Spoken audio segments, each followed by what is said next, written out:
What's going on? Hold on real quick, guys. All right. Thank you for joining us. There was a little bit of a technical snafu right there with intro musics. Always, man. Always something happens on the live stream. But anyways, I digress. Thank you for tuning into Stateside Footy tonight. I am your host, Steve Silver. And tonight it is Concacaf Gold Cup watch-along. The U.S. men's national team taking on the mighty Haitians, the Haiti national team. And for the United States men's national team, this is actually kind of a big match, a little bit in a vacuum when you think about the United States. They are the only team in this competition who have yet to concede a goal, back-to-back clean sheets. And you're going to say, well, yeah, okay. Well, the first one came against the tomato can of Trinidad and Tobago. True. But then it was Saudi Arabia. And again, I understand, right? Most of their first teamers play with Al Hilal. They're in the Club World Cup. So what we really had was kind of a Saudi Pro League, B team. And what we saw with Saudi was, essentially a low block, man, 10 men behind the ball. It got a little unwatchable at times, but the United States didn't concede and were able to win dirty in that second one. And, now all of a sudden we are in the quarterfinals of this Gold Cup. Real quick, before we get into it, make sure you hit the likes and subscribe buttons because we are on a race to 1,000 subs. It's important because every single milestone, we are going to give away very special gifts to those lucky subscribers. So also, and it's also a good thing. I like to take care of my subscribers. This is a U.S. soccer community as well as it is a Tottenham Hotspur community as well too. So all of it matters. All right, so let's get on to this one. The U.S. men's national team will have a starting 11. In goalkeeper will be Matt Freese. As we heard from Pochettino, Matt Freese is now the new number one. Now, what he didn't specify was is he the new number one past the Gold Cup for specifically this competition? This is Matt Freese's audition for World Cup 2026. And so far, 2 clean sheets. But yet, I would probably assume that Matt Freese is going to be judged on the later stages of this competition as we get into the knockout rounds. At right back, it's going to be Freeman. The center back combination is still going to be Richards and Ream. Say what you will, in the last game, all credit to Chris Richards and Tim Ream. I thought they played pretty well. Tim Ream, of course, is what he is, a ball-playing defender. Probably the best one in this in our center back group. But that being said, I think Chris Richards has now shown, especially after the FA Cup win and all the success with this club, that he's ready to take on the responsibilities of what it means to be a U.S. men's national team center back. And I thought he played beautifully in that game against Saudi Arabia. At left back tonight, it's going to be John Tolkin. And, listen, as much as I like a dude like Max Arfson, who kind of is more of a winger, maybe even a left wing back, as he is with the Columbus Crew, John Tolkin, I actually believe, is probably a little bit better. And I think he facilitates what exactly Mauricio Pochettino needs from that position. So I'm glad to see Tolkin getting a start tonight. The double pivot is going to be Tyler Adams and Luca De La Torre. Of course, Tyler Adams, the captain of this club. He's that leader. He's that calm leader. He's also one of those type of guys that, will settle this group down. If these guys get a little too high, or maybe they get a little too restless because they haven't figured out a way to put the ball back in the net. Tyler Adams is that calming presence on the pitch for the U.S. And of course, Luca De La Torre continues to get run out. Maybe in that box to box type of role. I didn't think De La Torre played all that well against Saudi Arabia, specifically. Especially when you're trying to break down a low block, you've got to move that ball a little bit quicker. Him and Sebastian Berhalter had a little issue with that in that last game, but it is what it is. De La Torre continues to get that run out at the right wing position. Quinn Sullivan, and I'm glad that Quinn's getting the start tonight because it's one of the things that. Jack McLean just did not provide. On top of the fact that he's not exactly the most pacey player, the ability to get around that corner, especially when you're driving to the end line, but also the ability in space to create your own space and potentially ping a ball into the box. I think Quinn Sullivan facilitates that a little bit better than Jack McGlynn. To me, Jack McGlynn is that number 8. And I actually wouldn't have had a problem if he was actually starting next to Tyler Epps tonight in that double pivot, pushing a little higher up the pitch. But it is what it is. On the left wing side, it's going to be Malik Tillman.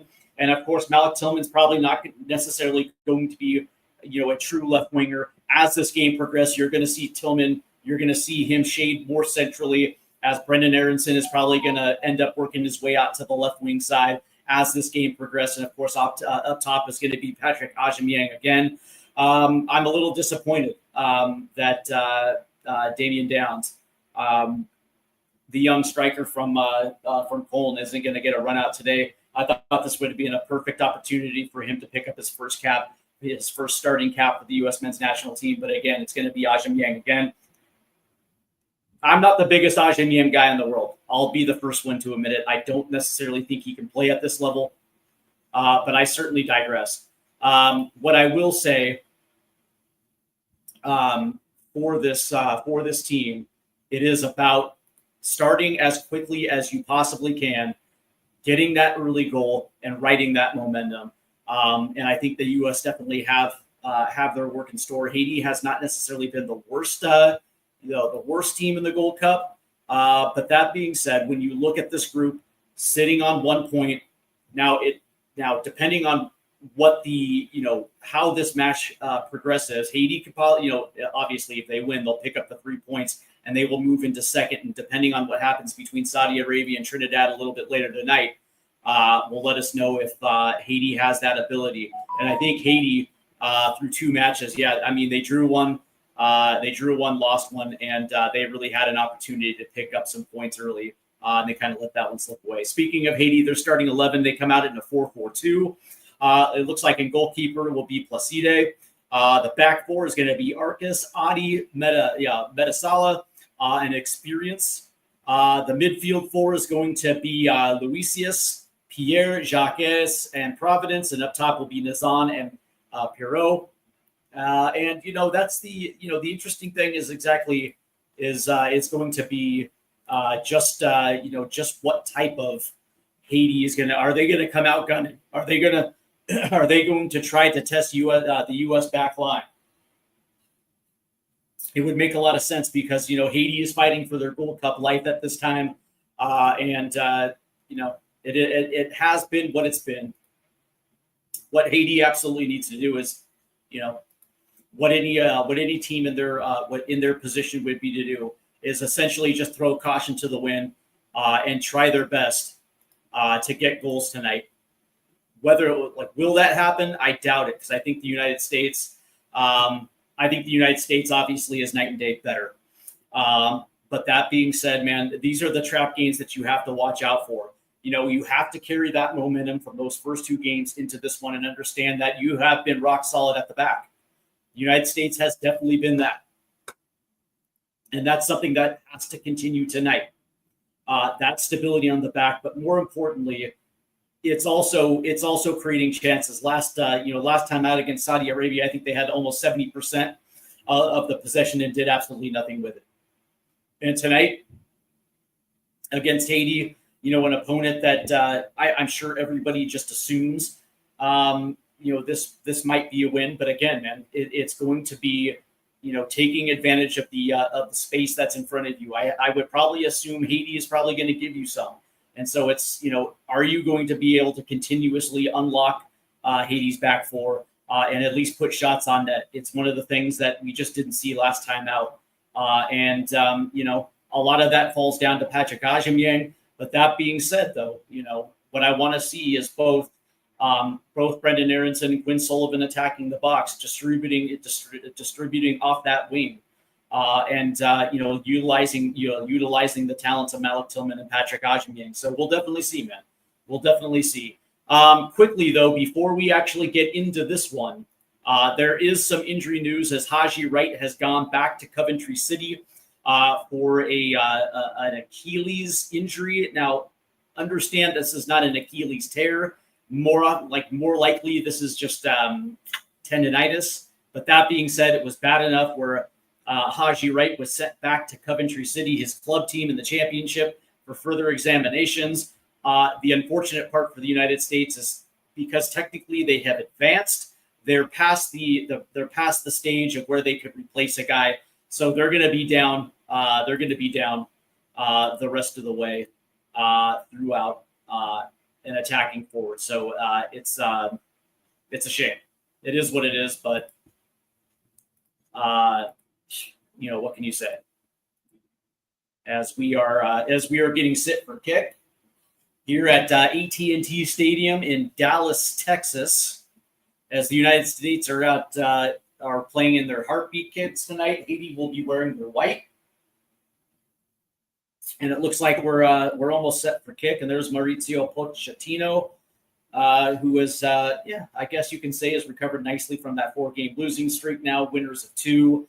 And they have now advanced to the knockout rounds as we are 5 seconds away from the opening kick. And it looks like the U.S. will probably control the first half possession, and they do. And we're off here in Dallas, Texas. And there's Chris Richards, who's going to try to play this one all the way forward up the right side.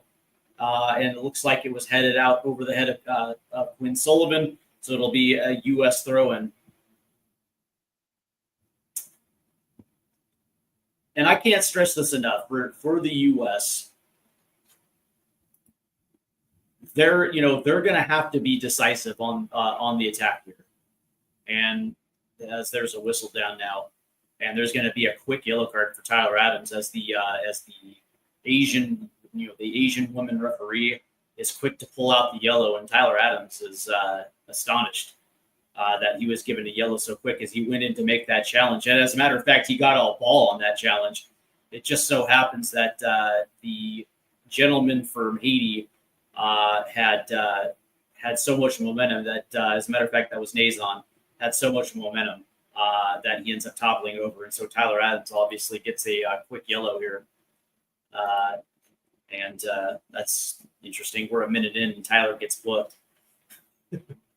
But again, it comes down to, it's harnessing that momentum and getting on the board quickly as Nazon is still down, and it looks like Haiti's got somebody warming up there quickly on the sidelines. But what I think about these Gold Cup competitions, man, it's I remember the 91 Gold Cup where the United States won their first Gold Cup. Gold Cups of the 2000s where they were essentially a finalist every single time. Winners of this winners of this competition, the nation here in Concacaf, the 41 Concacaf nations that routinely won this thing. And so as far as I'm concerned, this competition is in our blood, man. And I see no reason why we can't win this tournament. But of course, so far in the Mauricio Pochettino era, it has not come easy for the U.S. And whether that's identity issues or whether that's just a lack of commitment.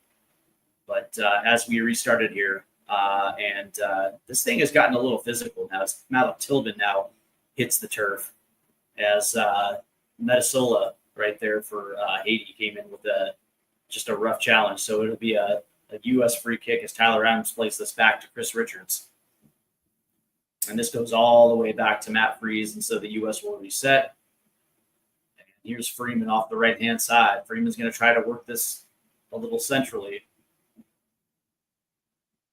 As Haiti has come out with a little bit of a press here. And Freeman will try to control this ball off the right-hand side. He's going to try to play it forward. That's going to get deflected out. And it'll be a U.S. throw-in.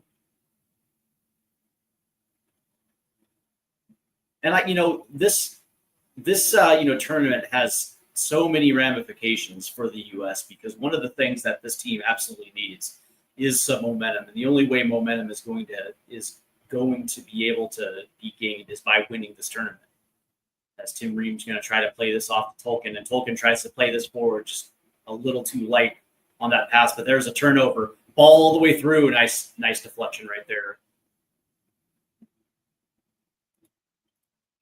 by Haiti.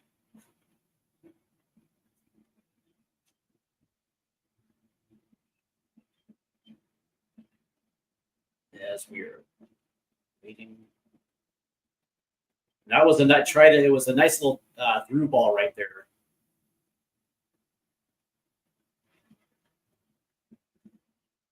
Okay.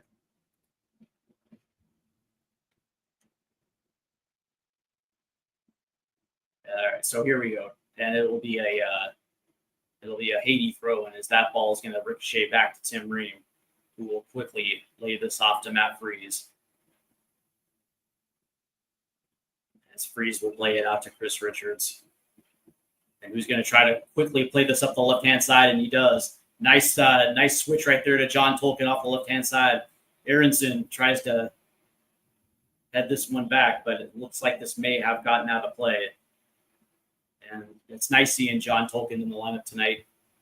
Speedy, crafty, very good on the ball from that left wing back position. Nice switch right there by Chris Richards as well, too, recognizing that entire side of the field was open. But there's a turnover. Here's Ajimyang trying to play it forward. It gets deflected as he was trying to pass that one back, as that ball gets deflected right to Haiti's goalkeeper, who looks a lot like Shaquille O'Neal. I'm going to call him Shaq from here on out. So Haiti's going to try to play this one out the back as it's worked up the left-hand side. And there was a bad pass forward right there. It's going to get tipped and deflected, so it'll be a Haiti throw-in as Haiti plays this back to their keeper. As Haiti will reset up the right-hand side. And here's the U.S. press trying to cause a turnover high, but Haiti plays it nice as they pass the midline up the right-hand side as they're working it deep. Nice little through ball. Bounces off and deflects. It'll be a U.S. throw-in right there.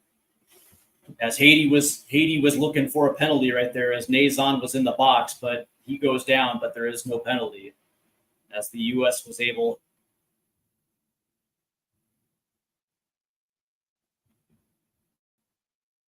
to create, take away Nazon's his own mobility, and of course it was Tyler Adams right there. Actually, Chris Richards. It was Tyler Adams that recovered the ball right there, but no penalty on Chris Richards. As Tolkien will try to throw this up the pitch. It gets deflected. It looks like it was Tyler Adams. Haiti will take possession as that ball will switch to the left-hand side. Freeman 1v1. Nice defense right there by Freeman as it goes out.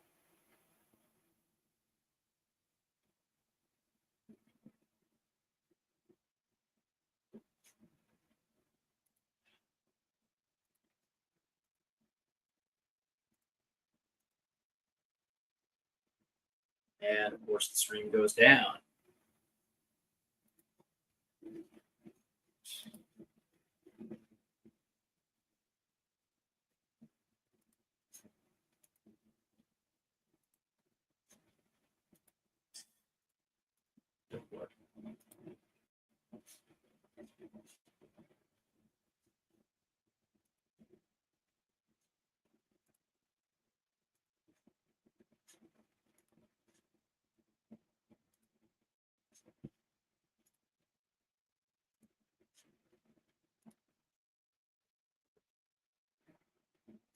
Jesus.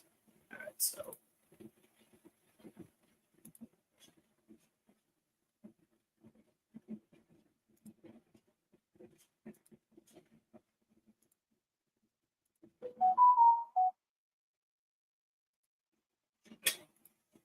As we are waiting for the technical difficulties to clear here.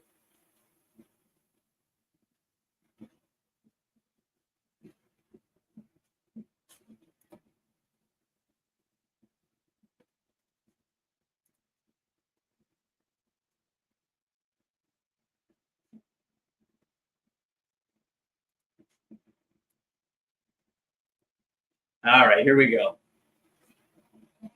And it'll be U.S. in possession as they're working up the right-hand side. Oh, and that was a bad attempt right there by Malik Tillman to play Ajim Yang forward.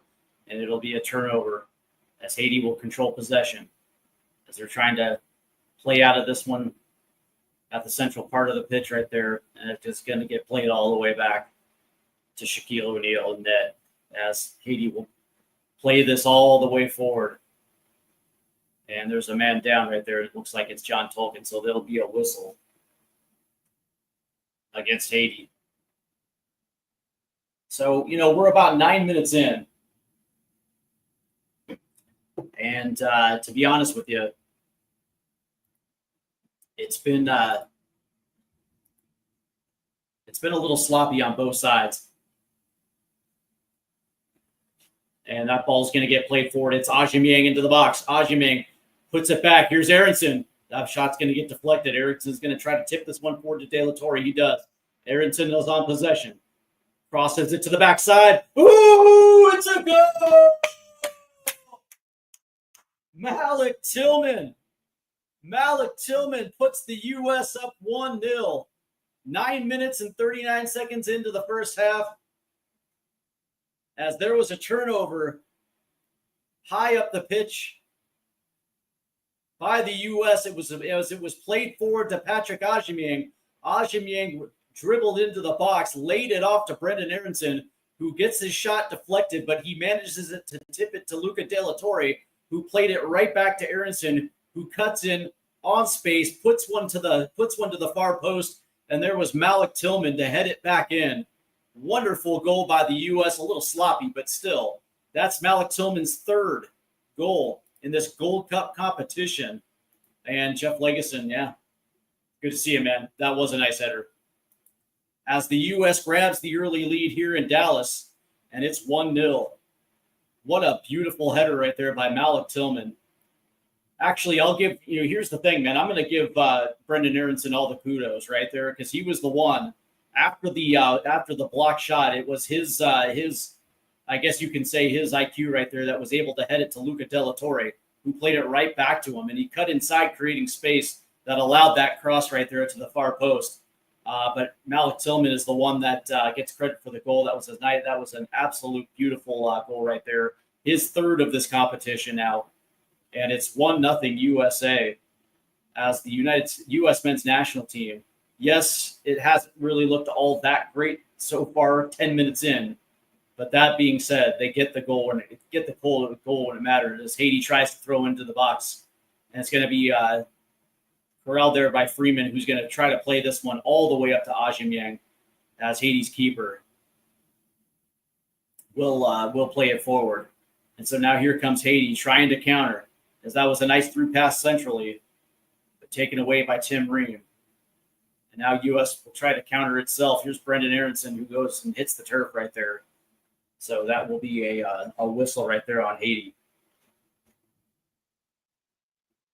So, quick starts, I guess you can say, in the last sequence by both teams as they were trying to, I guess you can say, catch each team out right there. But that being said, the U.S.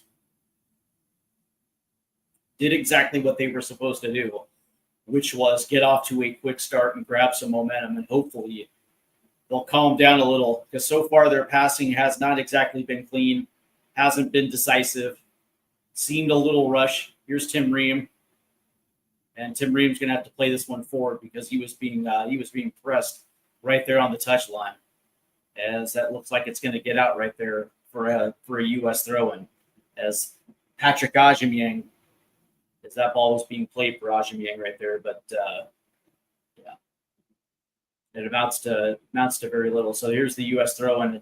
It's Token's going to play it up to Ajim Yang. Nice hold up right there off the left-hand side, and it will be another whistle, as I believe that was tipped out by Haiti, as Malik Tillman has the ball.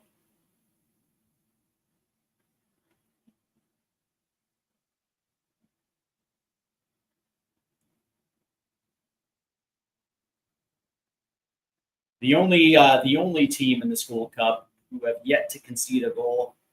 And you can say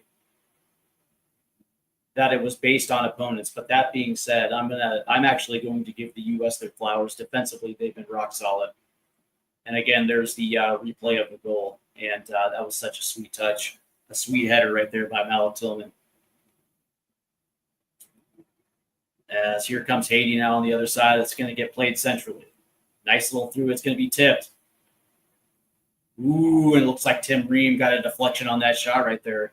As Haiti worked it nice into the U.S. box right there. And this is going to get out, I believe, for a Haiti corner. So their first opportunity of the night on a set piece here. And we'll see how the U.S. defends this one. So far, the U.S. have actually been very good defending set pieces so far in this World Cup. As that ball's going to get whipped in. And there's a whistle.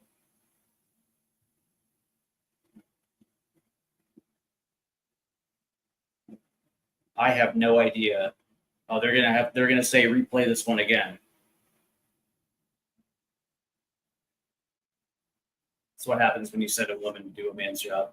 I'm kidding, folks. I'm kidding. As we are waiting for Haiti to replay this corner, that ball's going to get played short. Coming out to cover, header at the back post, popped straight up. Tyler Adams. And that ball's going to get deflected way all the way back to this past the halfway line as Haiti's going to have to go back to keep possession. And that's played back to the keeper who's going to drive this one deep to the right-hand side. Freeman's going to jump. He's going to corral it. Tyler Adams tried to push that ball forward, but it gets blocked. There's a switch to the right hand to the right-hand side here. As Aronson goes to cover, as that ball's placed centrally. That was a nice tackle right there, no whistle. Brendan Aronson now charging up the left-hand side. Plays it forward to Aubameyang. Here comes Aubameyang. Stops. Tries to go forward. That ball's deflected. And instead of Aubameyang tried to put one on net, but that was deflected by Malik Tillman. Here's John Tolkien. Tolkien raced to the end line just a little too hard right there. Actually, though, that was Brendan Aronson. As that touch was just a little too hard as it gets past the end line right there. So all of a sudden now there's fireworks for the U.S. as they're trying to add to this 2-goal lead. So Haiti will play it out the back. And the interesting thing is, like, they spread the center backs. And they try to play it to a marked man. As Chris Richards will play this forward, it's Luca De La Torre. Here's Brendan Aronson. Nice in space. Brendan Aronson. And he's going to play this all the way to the right-hand side. Quinn Sullivan. Sullivan plays it. I think that might have been I don't know if that was a shot. As much of it was a cross. In either regard, I think this is going to be a Haiti throw-in. Okay, so it didn't get out past the end line there. Yeah, as Haiti will throw this one in.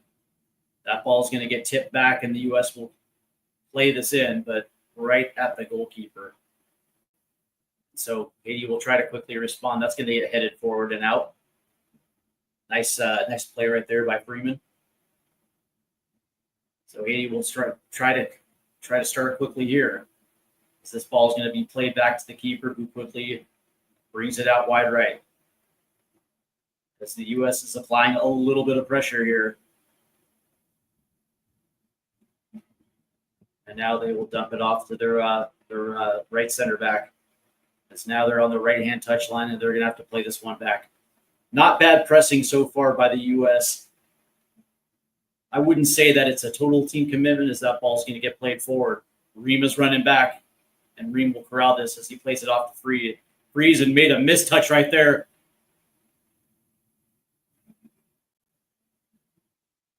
And it's a goal by Luisius.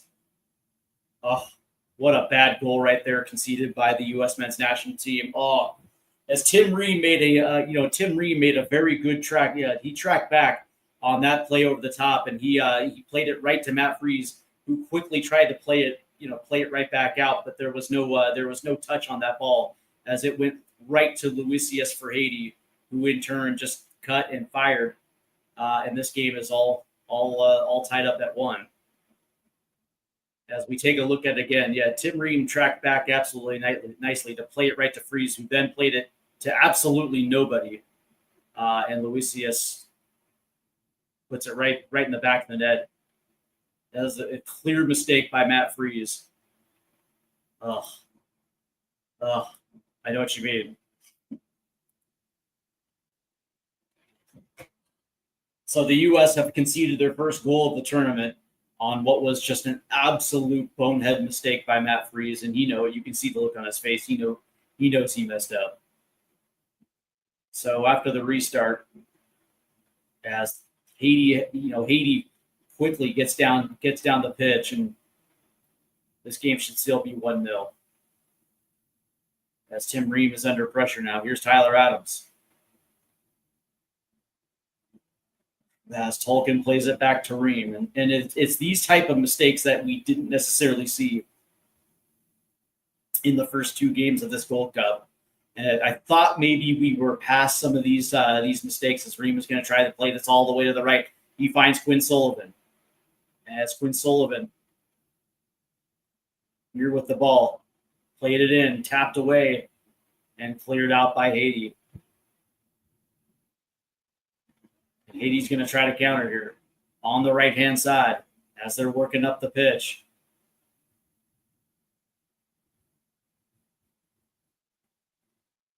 As that ball's played out to the left, that touch is just a little too hard right there as it gets past.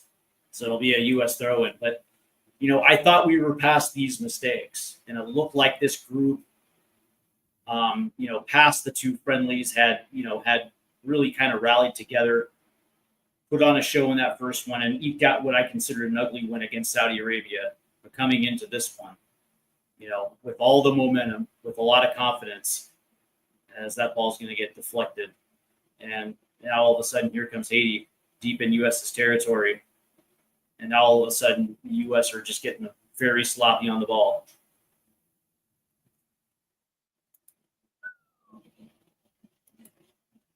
So Haiti will throw it in here.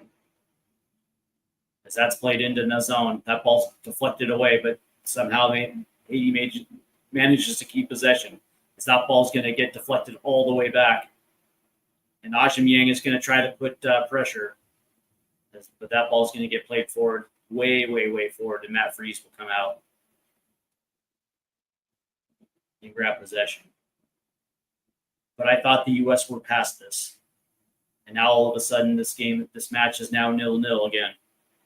And so all the momentum is going to have to be recaptured here. It's definitely possible. As Tim Ream was looking for John Tolkien on the left side, but as Tolkien was getting marked right here. And as Tyler Adams plays it back to Chris Richards now.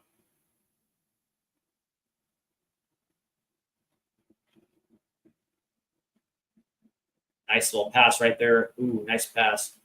Here's Malik Tillman. And this is what happens when the U.S. gets tentative now. As now that Haiti has shown a little bit of strength now, and all of a sudden the U.S. gets very, very tentative, and you see a lot of backwards passing now. Where prior to that goal, they were taking gambles up the pitch. Here's Luca De La Torre, who's going to drop it right back to Tim Ream. As these guys are just trying to will forward runs. And here's John Tolkien, who tries to play it forward. Ajimenang was nowhere near the ball, so there's a turnover right there. Quinn Sullivan nearly picked. Oh, it was Malik Tillman, excuse me. He nearly picked that driving into the box.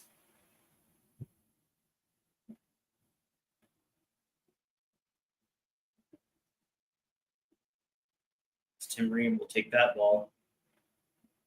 That's a nice little through ball right here. Here's Ajimenang. Into the box. Hashim Yang. Save by the keeper. He was 1v1 with the keeper.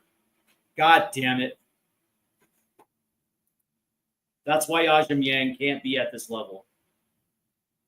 He gets played onside. And he's 1v1 with the keeper and can't score.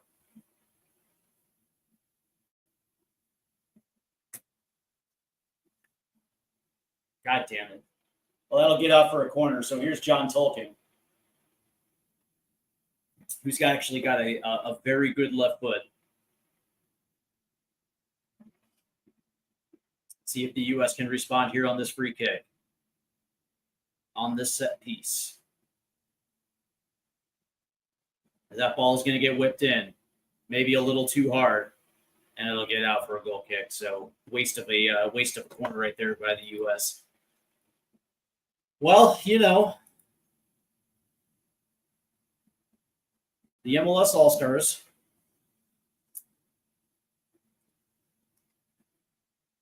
has the re-showing Haiti's goal right there. And, you know, like I give Tim Ream all the credit in the world for dropping back right there. You know, but the mistake passed by Freeze. But that being said, Chris Richards was maybe in possession. No, he really wasn't. Never mind. From the different angle, it looked like he was in position to make a block. But here's as that ball is going to get deflected. And now here comes, nice play by Tyler Adams by clogging up the passing lanes right here. Here's Adams. Actually, that's not Adams. That's Freeman.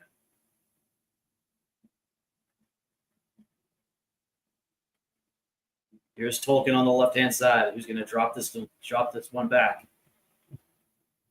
And that gets played all the way back to Richards. Here's Freeman. And now Freeman's going to play this back to Freeze.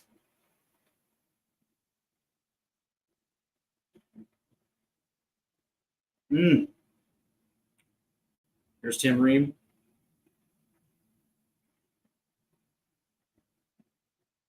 Here's John Tolkien now. Up the left-hand side, he's going to try to play one in. Just a little too hard on that play, on that through ball right there. As Haiti's keeper will play this now all the way forward. Up the right-hand side. And Freeman does a good job of playing that one to Sullivan. The pressure of Haiti. Here's Malik Tillman. As Tillman will play it. And Hashim Yang again makes another mistake. And now all of a sudden Haiti will try to quickly counter.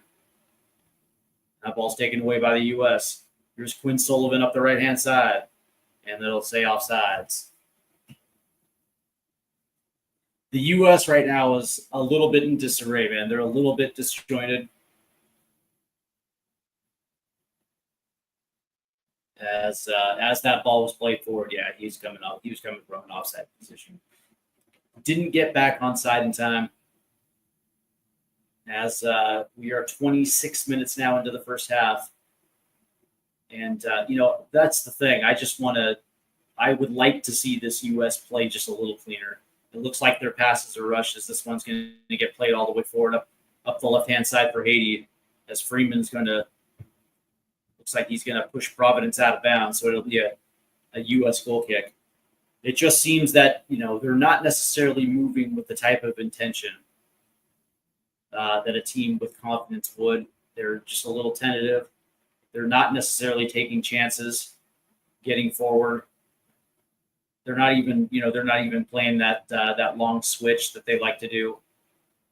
It's just passes back, one-touch passes to each other. Here's Malik Tillman. Tillman now is going to hit Tolkien up the left-hand side. Tolkien cuts in, and they're going to say that he was out of bounds again. Tolkien wasn't able to corral that long switch right there.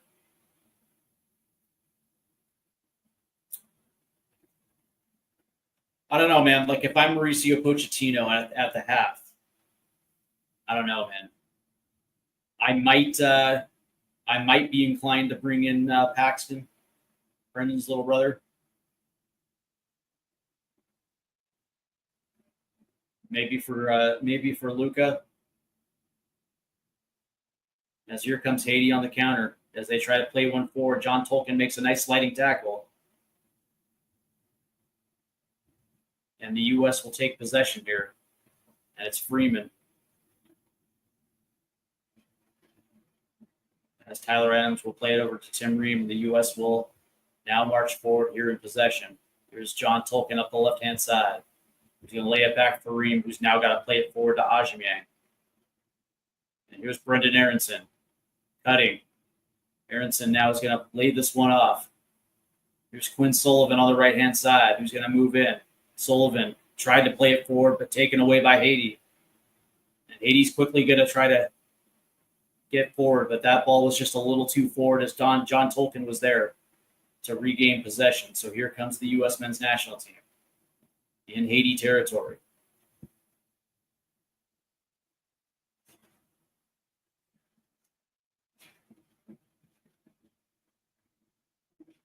As Tim Ream makes a nice play in. De La Torre will drop it off to John Tolkien. Tolkien. There's Tyler Adams. And now all of a sudden the U.S. will play it back. That's a nice little through ball right there. Here's John Tolkien. He's going to play it back to De La Torre. De La Torre will whip it in.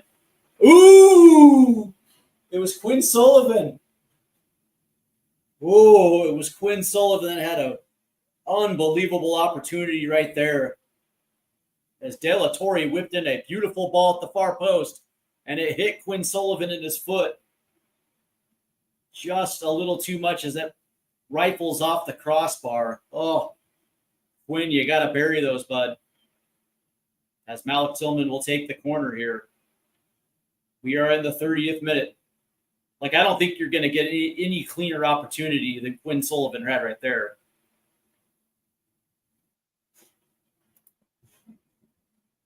Oh, Quinn. Don't make me start chanting your brother is better. I like Quinn, though. He's the overlooked of the Sullivan brothers, but he's a good player for the Philadelphia Union. As Malik Tillman will play this one short. De La Torre, it's going to rifle one in. That's a shot on net. Good save right there. As Malik Tillman, again, will play it to De La Torre, who whips it in. Ajimang. Oh, as that got over the hand of the keeper. And again, Quinn Sullivan was at the far post. There's the initial save right there. That was a great shot right there.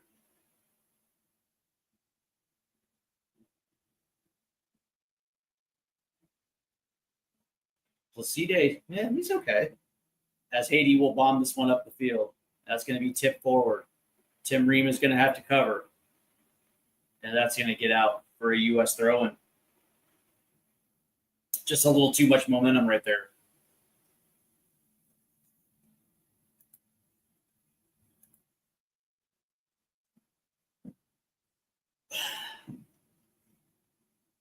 As John Tolkien will take this throw-in. It's nice to see Tolkien out there. The last time we saw Tolkien in a U.S. kit was at the Olympics.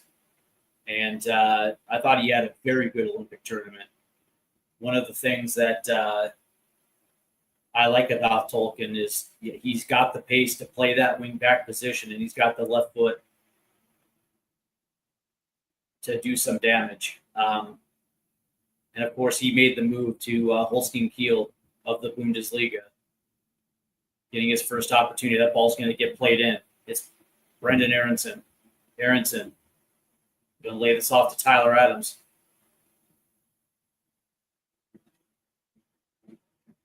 Here's Luca De La Torre, who turns, and they got to play it back to Tim Ream.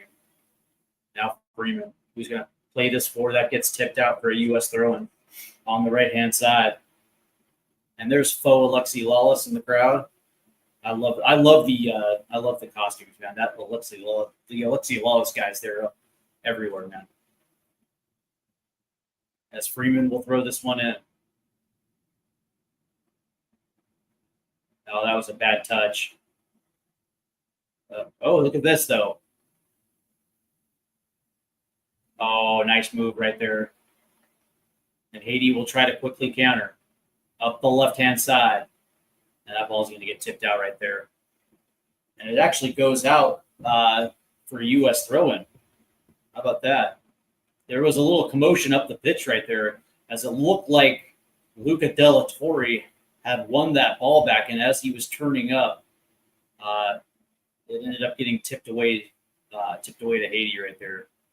So the U.S. now will try to slowly build it up, but that ball's deflected. So Haiti's going to try to counter. Good coverage right there by Chris Richards. And the U.S. will try again. This Luca Della Torre, who does a good job of keeping possession right there. And so now the U.S. will try to slow this down and build up. And that ball is going to get played up the right-hand side. Here's Quinn Sullivan. Nice long ball. Quinn cuts to the outside. Quinn plays it in. Nice save right there by Placide, the Haitian goalkeeper. That was nice. As that was actually a cross, but good positioning right there by Placide in net right there. As the U.S. are taking their chances again, as they should. Testing Haiti's back line, either on the left side or the right side, playing those long switches. They usually find an attacker in space. Here's Tim Ream. And that ball is going to be played to Tolkien, who's automatically going to go right back to Ream. As the U.S. are looking for an opportunity to get forward, and that touch right there by Chris Richards was played too far forward. As Haiti, the Haitian press is doing exactly what it set out to do. As that ball's going to get tipped away. Oh yeah, that's a foul right there, 100%. As Malik Tillman goes down, as a shoulder, Tillman came to make a touch. And it looks like it was Providence right there. That just lowers the shoulder and sends Malik Tillman flying.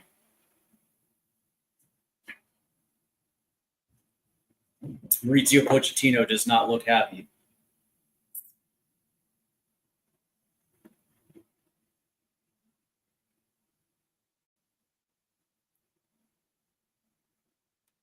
The interesting thing about this is as more of these guys play in this Pochettino system, the comfortable they look absolutely executing it.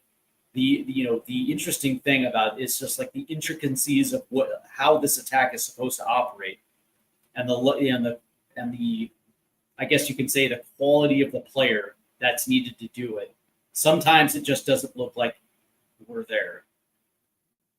As they're going to say that Tolkien went out of bounds again. And he's arguing that he did. He saved it. This ref isn't the greatest. As Haiti will have possession here, as they're attacking down the left-hand side. That ball's going to get played in that's the Luca Della Torre. As Luca tried to pop this one up to himself, it just goes right back to a Haitian defender. And so Haiti will try this one again.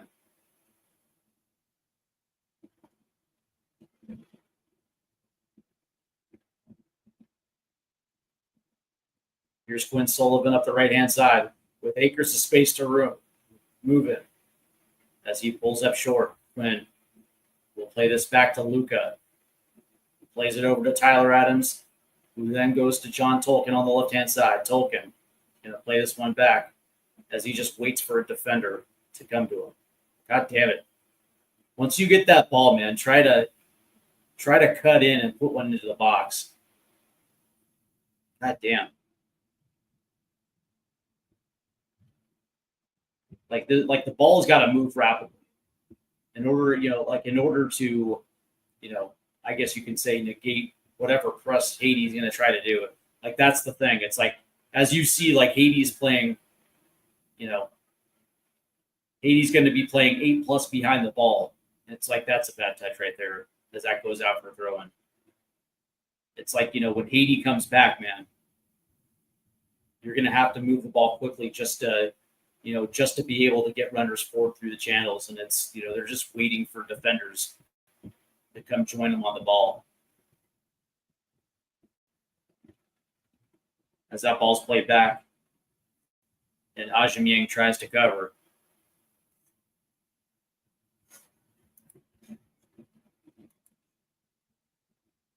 As that ball's going to get played out to the right-hand side here for Haiti. Moving forward, they're going to try to play this forward. Good pass right there by Haiti.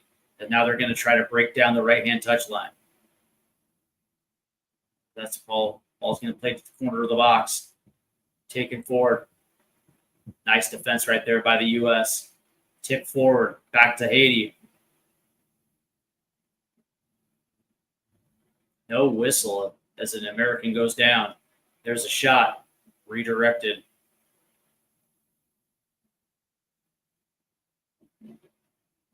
Yeah, I mean, this is just uneven calling. As there should have been a whistle right there. So that ball is going to be played forward to Ajimyang, who holds possession. And now that ball is going to get switched to the left-hand side to John Tolkien. Here's Tolkien, lays it off to Sullivan. Quinn will play it back now to Tim Ream. And now the U.S. are going to have to reset at the back. Here's Freeman. Here's Malik Tillman. As that gets tipped away. And that ball is going to get played all the way out to the end line. As we're in the 40th minute.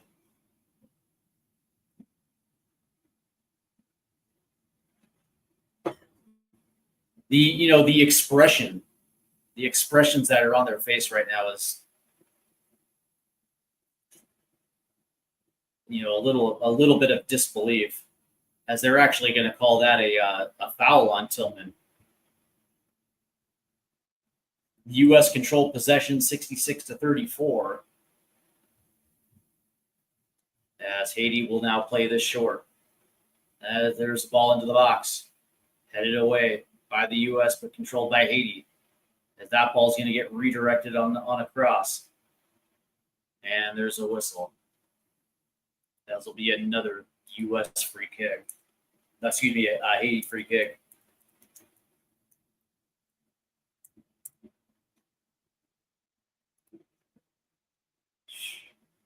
Unbelievable. And Pochettino is going mad on the sideline. He can't believe it. There's Matt Turner,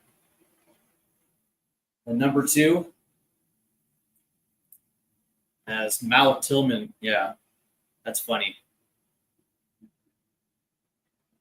So now it'll be a Haiti free kick from the left-hand side. From right outside the box on the left-hand side. As that ball is going to get played in. Headed away. And here come the U.S. on the break.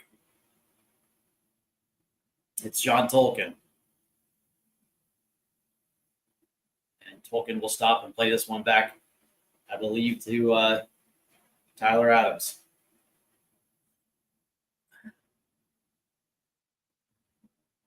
Here's Brendan Aronson.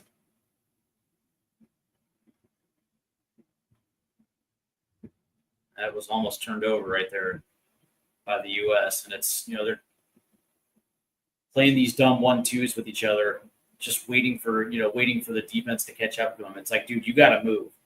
We'll play something in.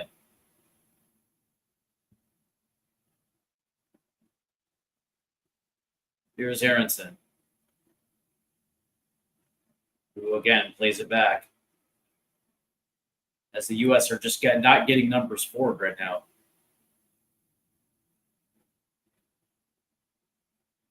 Here's Tyler Adams. That's almost turned over right there. And it is turned over.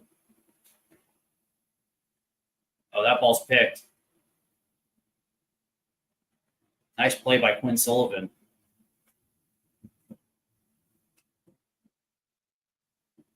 Nice job by Quinn. As the U.S. will restart, as this ball is played all the way back to Chris Richards. And Richards is going to try to go centrally to Ajimyang, who falls down. So here comes Haiti on the break. Wide open space as they're trying to move to the left-hand side.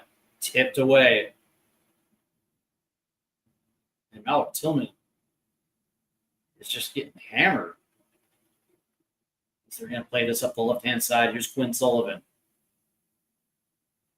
As he's going to try to dribble past his defender. 1v1. Now he's going to lay this one off to Tolkien, who in turn plays it to Tyler Adams. It goes a little bit more centrally. Tipped into the box. Here's Ajimyang. Ajimyang. Oh, over the crossbar. I'm sorry, man. I know there's fans out there that like Patrick Ajimyang, and at the MLS level, I like him. But at this level, even against teams that, that was tipped away. But even at he had a couple opportunities against Trinidad and Tobago, and I think he scored once. But I think he had a couple sitters that he missed. Didn't look good against Saudi Arabia. As that ball's whipped in. Ooh, almost headed. That ball's going to get played out. Cut in, shoots, and that just goes way wide. Did look good against Saudi Arabia. And tonight against Haiti has had a couple opportunities. And Chris Richards almost got ahead on that one.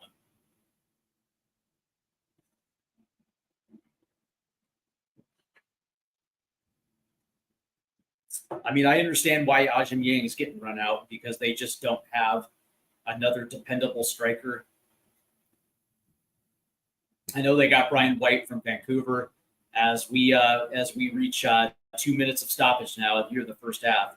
And really what this is that battle for potentially that third striker on the World Cup roster, because you probably assume that Flo Balogun and Ricardo Pepi are automatically going to be on the World Cup roster. And I would probably assume that Ricardo Pepi is probably your starter in 2026, depending on how this season plays out with PSV. He will be back. If you guys remember last year, he had the knee injury and the surgery that wiped out the second half of the season for him. He should be back and ready to go for the start of this upcoming campaign for PSV in the Eredivisie. But, relatively speaking, if he stays healthy, I would assume that Pepi gets the starting, that starting striker position in World Cup 2026 with Flo Balogun backing him up. So it's really that third position right there where I would probably assume that if Josh Sargent continues to do Josh Sargent things, and there's talk about him being snapped up in the Premier League, if he's playing in the Premier League and playing well and scoring goals, you would probably assume that Josh Sargent's probably going to make the squad as well too. So, Ajimyang is getting a lot of run out. And it's been more missed than it's been more hit, as it'll be a Haiti corner. That's played short, tipped, and then headed out of the U.S. box. But Haiti controls possession on the left-hand side as Malik Tillman does a great job defending. And it'll be another Haiti corner. Good defending right there by Malik Tillman, who's had an incredible Gold Cup so far. As that ball's played in, headed out, tried to. There's a shot there that gets deflected.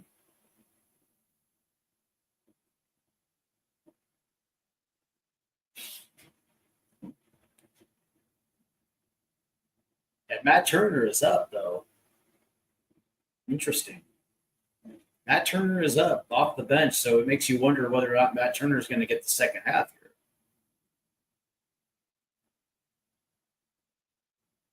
as Haiti, the Haitian goal came on a mistake by Matt Freeze.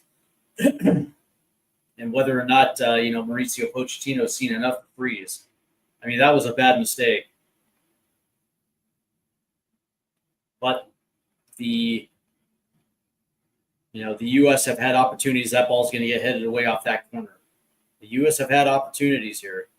As we are in the 48th minute, so 1 minute past stoppage time.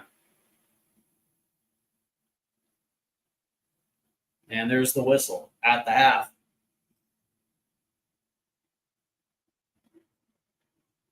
1-1 at the half between the U.S. and Haiti, as Malik Tillman opens up the scoring for the U.S. in the 9th minute with a beautiful header.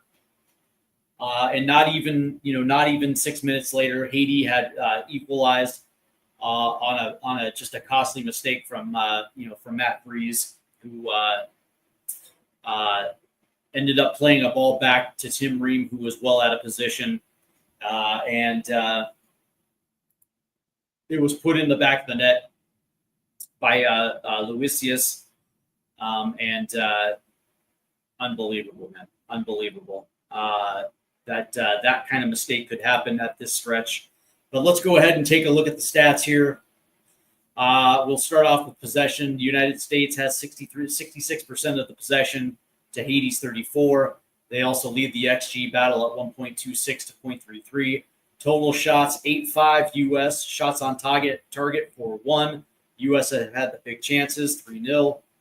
And the U.S. have also missed 2 big chances. They lead in the accurate passing category, 86%, 251. They've also committed 4 fouls to Haiti's 5, and Haiti leads the corner battle 4-3. As we look at shots, when you talk about shots inside the box, the U.S. has 5 to Haiti's 4. Let's see. Shots outside the box, 3-1 United States. As we get into passes here, in opposition half, 86-43 to the U.S. men's national team. In their own half, 165 to Haiti's 65. 100 more passes in their own half, which makes sense because they do play a lot of balls back to themselves.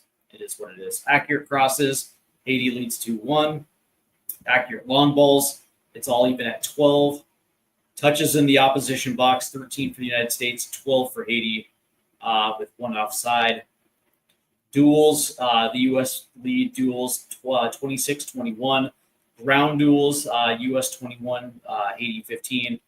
Aerial duels, Haiti leads 6-5. So outside of possession, you would probably see that this sounds about like an even contest here. And again, they did exactly what I expected them to do, which is get off to a quick start. And they certainly did that. But, you want to do your best to try to hold on to your lead as long more than they did. The last thing you want to do is put yourself in a position where you make those type of costly mistakes. And of course, after that goal conceded, the U.S. got really, really tentative, and then weren't necessarily taking risk. That was evident. The interesting thing, though, was as this first half was progressing past the Haiti goal, it looked like the U.S. had started to potentially find a groove. But that being said, not a lot of good passes centrally. There is, the U.S. likes to, if they can, they like to play a little bit more centrally, a little bit more direct. But unfortunately, their passing just was not really all that great. And so, when that necessarily wasn't working, you see the long switches up the right hand side to Quinn Sullivan, or up the left hand side to John Tolkien, and I'll give them credit; they do a good job with those long switches. But it's the bravery that's needed, right? So if you're going to get those balls, you still have to have the wherewithal to still try to drive and get forward and try to play one in. More oftentimes than not, we'd see players stop short, playing it back, and you can't get into the habit of continuously playing the ball back. A lot of that has to do with the fact that, there wasn't a lot of guys making forward runs. So unfortunately, it's like, you're just going to have to continue to cycle until you see somebody just say, hey, kind of put up a finger and just say, hey, I'm making a run and go. But, not, I wanted to see, what I really wanted to see was, that first goal, right, where, I think it was John Tolkien that, just cut in, created space, put one to the far post. And there was Malik Tillman who made a beautiful run right there. We need a lot more than that. Especially, if we're not trying to react quickly on the counter and we're methodically building up. Okay, that's great. So you're gonna play somebody forward. If you're not going to attack the end line, then try to ping balls into the box and see if you can get somebody on a run. It's something that, it just drives me batshit crazy. So let's go ahead and look at see what we have here in the Gold Cup here. At the half, Trinidad and Tobago lead Saudi Arabia 1-0. That's interesting. Oof. All right, so let's go ahead and look at some of the results from the Gold Cup. On Friday, Jamaica beat Guadeloupe 2-1. Panama beat Guatemala 1-0. Curacao and Canada played to a 1-1 draw, and that's an interesting one, right? Because I would probably assume when you're looking at Group B, Canada, Honduras, Curacao, and El Salvador, I would probably assume that many just assumed that Canada was going to run away with this one. But after two matches, they only lead by Honduras by 1 point. That group is still wide open. And it almost feels like, they kind of let one get away by Curacao right there. Of the starters that opened up that massive first match of Canada, Jesse March turned around and it looks like he rotated heavily in that second one, and I think it cost him it. And they ended up giving that one away. And so now they're in a position where, when you're looking at that third match now against El Salvador, which is going to be on Tuesday, they're put in a situation where they absolutely have to win, because Honduras gets Curacao, they have no choice but to beat El Salvador. So later today, the Dominican Republic will take on Suriname, and Mexico takes on Costa Rica. Guadeloupe will take on Guatemala on Tuesday. Panama takes on Jamaica. Canada, El Salvador, and Honduras and Curacao. As we take a look at the standings here in Group A, Mexico and Costa Rica are through, both on 6 points. And it looks like Mexico right now is only at the top of the table, just because just when you look at their goals against. Even though Costa Rica has scored one more goal, they've conceded two more. So as of right now, those two are slated to move on. As we mentioned in Group B, Canada does lead Honduras by 1 point here going into that final. But that being said, essentially what happens is, if Honduras beats Curacao, it essentially means that Canada moves in to the quarterfinals as well too. But the reality is, because Canada still has to do their job against El Salvador. But that being said, it's if a Curacao win happens, and if Curacao wins, that puts them at the top of the table, and it would still, they would still have to draw, at least gain a draw in order to move on to the second round. So Group B is still wide open. Group C, Panama leads that group with 6 points. Jamaica and Guatemala are tied at 3. So Panama has definitely advanced. So the question is, who's going to move on in that number 2 position? My gut tells me Jamaica, but would it surprise me if Guatemala beat Guadeloupe? Not really. So Jamaica, Panama is a big one. And of course, in Group D, the United States has already advanced.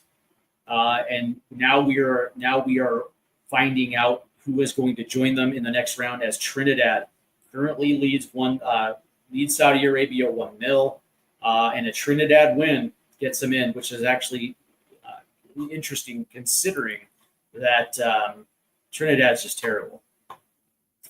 Let's be honest here. Trinidad is just not good.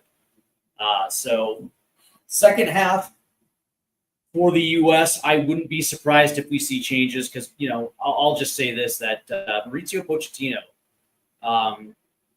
did not look happy there at the half. We saw Matt Turner get up a little bit, so you're wondering whether Matt Freese is going to be done for the night. Maybe, but that being said, man, the question is will we see some changes to the U.S. attacking third? Now, in my estimation, I probably would lift Patrick Ajimie. He has been largely ineffective at this point. And again, I'm just not a believer that he's going to be reliable at the international level. Like when you're playing against Venezuela and Costa Rica and Suriname, Trinidad, maybe, will he pop in a goal? Yeah, of course he'll pop in a goal. But that being said, it's like, and of course, against those defenses, yeah, he's a little bit of a disruptor, man. Hangs off a back shoulder of a defender, attacks channels. But as you move up in quality when it comes to on the international level, man, he just kind of disappears a little bit. The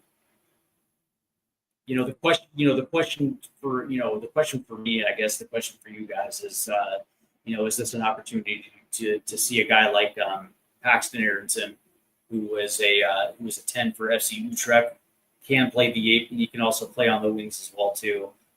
Is this an opportunity potentially to see him inserted in the game, maybe for a Luca De La Torre, maybe for a Quinn Sullivan? Very interesting questions, but I do want to thank everybody that's tuned in tonight. It's good to see Jeff there in the chat. We got 30 some odd of you here tuned in tonight, so it's always nice. It's always nice to see you guys there. Make sure you guys hit the like and subscribe buttons, and as we prepare ourselves for the second half of play, I think I would be a little disappointed if we didn't win this match tonight. Like, I understand we're already into the quarterfinals. That's great. We already won the group, but the reality is, you want to handle your business, the day of. And you don't want to get sloppy. You want to make sure that those mistakes are out of the way before you actually get to the knockouts, man. And this game was not meant to be taken lightly. And and when you make those mistakes, even a team like Haiti is going to be able to make you pay. Now the question is this attack going to right the ship for the U.S.? I would like to say yes, but so far it's been largely ineffective. Outside of the Malik Tillman header, I haven't necessarily seen Luca De La Torre consistently try to get upfield, try to find himself into space where he can turn and move upfield and be a little bit of a little bit of a distributor there. I figured there was going to be some involvement with Malik Tillman playing a little bit more of that central role with Aronson out wide. But as that first half was winding down, you saw Malik Tillman out to the right with Aronson centrally and Quinn Sullivan playing off the left hand side there. So. Pochettino's not afraid to switch there, and there was some decent opportunity there, but the question is how is this team going to respond here in the second half as as we have the players now coming onto the field as we're starting the second half. And it looks like there are going to be some changes here for Haiti, as we'll let you know those changes in just 1 second.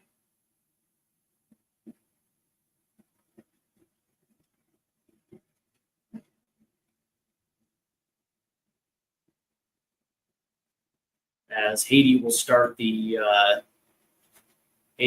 second half with possession. So it looks like for Haiti, Christopher Ortiz will come in as we are getting ready for the second half. As Haiti will try to play it up the right-hand side.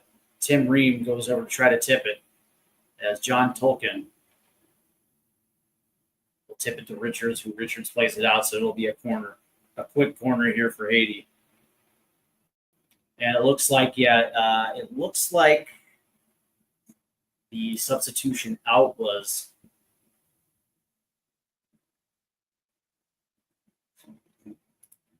Gregerson. Okay. So it looks like the U.S. has stayed with their starting 11 here. As that ball's going to get played short. Luca Delatorre came out. And that ball's going to get played in. Headed on and over the crossbar. Nice play right there. And it was Atis right there who just checked in. Not a bad play right there by Haiti, as that ball was whipped in effectively. Atis got on the end of it, but drives it over the crossbar. So very dangerous play right there by Haiti, as the U.S. now will try to play out of the back.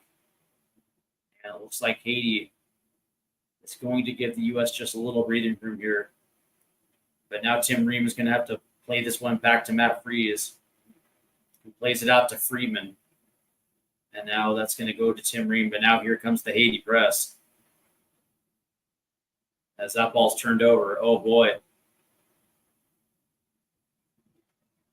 It looks like it's Atis. As Haiti, that ball's going to get played in and now headed out by Chris Richards. And now here comes the United States now. As here's Patrick Ajiamyang. Run, try forward, Patrick. God damn. And that's a bad touch right there by Ajiamyang, but Chris Richards is able to hold possession.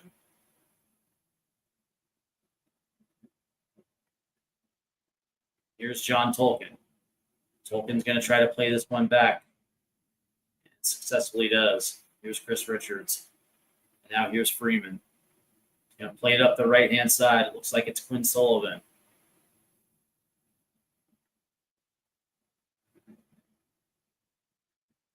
Tim Ream, as Haiti has forced the U.S. all the way back into their own territory here. That's a nice ball forward. Here's Malik Tillman, who's going to try to play this forward to Brendan Aronson. Oh, yeah, that's a whistle right there. Absolutely, that's a whistle. And it'll be a U.S. free kick right outside the box, as that ball was played into Aronson, and who had a hard time right there with the touch, and then he was driven down by the turf right there. Yeah, that's going to be called all the time, as he was trying to get back onto the ball. His kit was being pulled. So this will be a U.S. free kick from right outside the box, a little left and center, as it's going to be. It looks like it's going to be Malik Tillman and John Tolkien standing over this one. I believe that we will win. Can the U.S. capitalize on this free kick?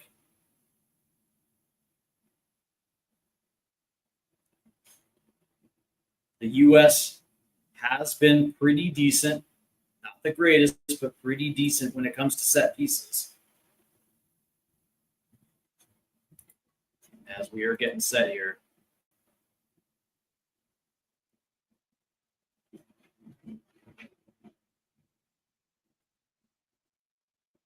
as the Czech ref is directing both Chris Richards and Tim Ream here. Not that I have anything against female referees. But that being said,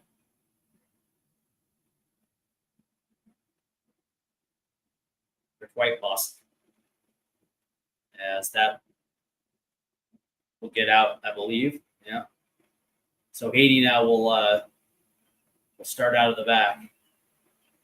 And that ball is going to try to get played a little centrally. Chris Richards goes up as that ball bounces back, and Haiti will take the possession here from right outside the box. And it looks like it's in zone.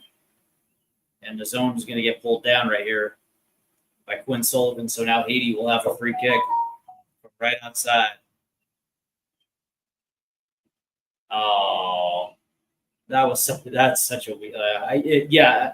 I get it. There's a whistle, but it didn't look like Quinn really actually pushed him down. He just had his hands on his back, and the zone just of course exaggerates and drops down and gets the whistle right there. So the zone is going to sit on this one. As Haiti now has the opportunity to take the lead here in the 50th minute.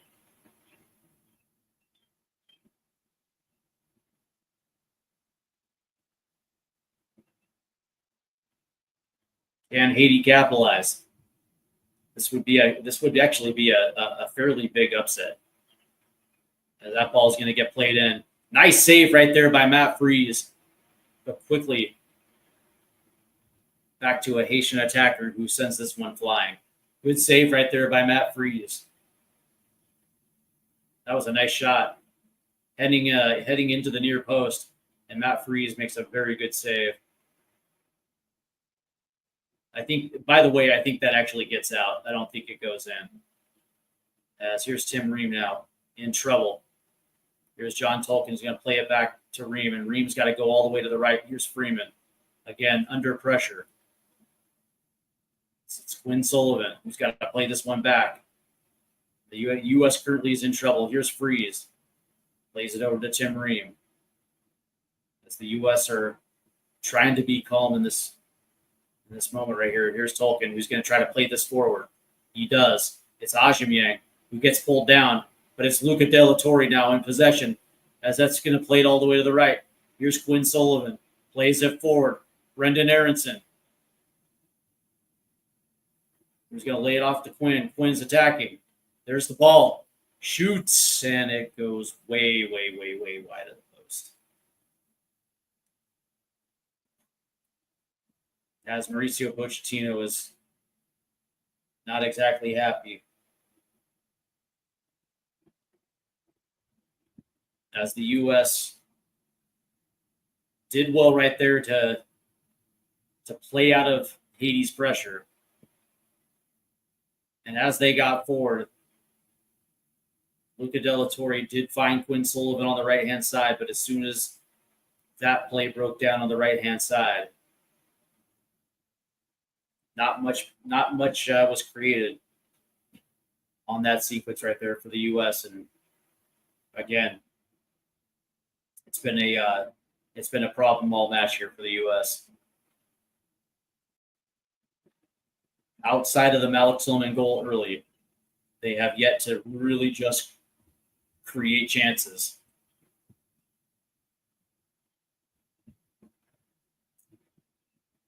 They haven't tested Haiti's back line. As like that's a good example right there. That's going to be a whistle right there.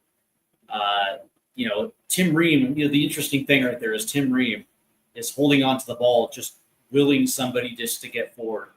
And instead he's got to play it forward to, Ajimyang, who came deep to make a touch right there.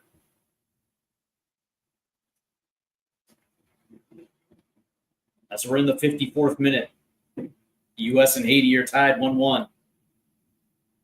As Ade is walking gingerly here for Haiti. As the American Outlaws, they're doing their part. It's Tyler Adams. We'll start things up here for the U.S.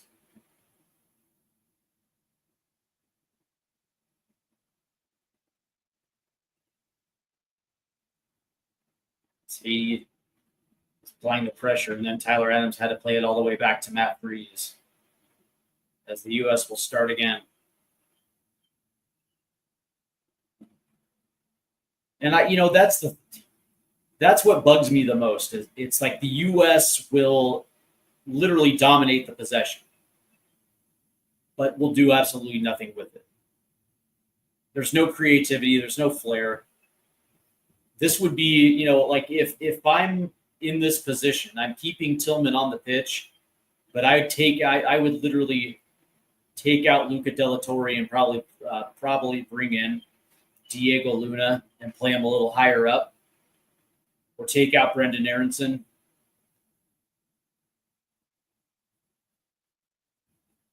It just, at this stage,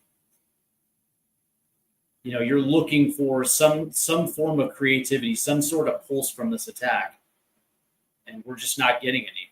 Simple as that.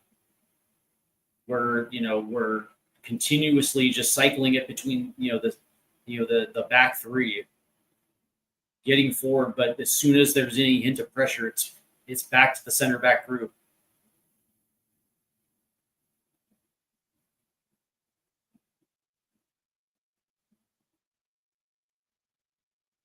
And that was a bad touch right there by Tim Ream,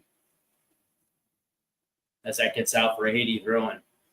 As we're in the 56th minute, and quite honestly, as the time goes by, you're allowing, Haiti just to kind of hang around.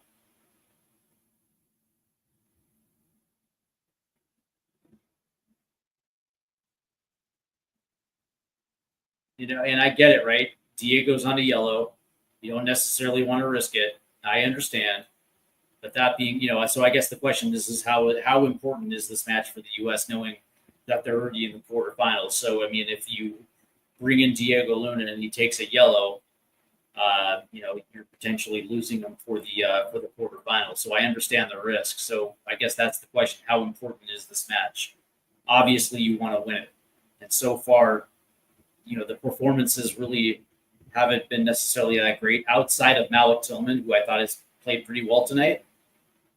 Quinn hasn't really been great. Tyler's been pretty good. Brendan, not really. John Tolkien, not really. Aubameyang, not really. And here comes the U.S. Here's John Tolkien up the left side. Played it in. And here's Quinn Sullivan now, trying to get in. Nice cut. Plays it in. And I don't know if that went off of Aubameyang. Good hustle right there by Quinn Sullivan to cut. He tried to attack the inline, but cut back, created space to put one in. And I don't know if that went off of Aubameyang's head right there, that got deflected out or not. That's what I'm talking about. Do something.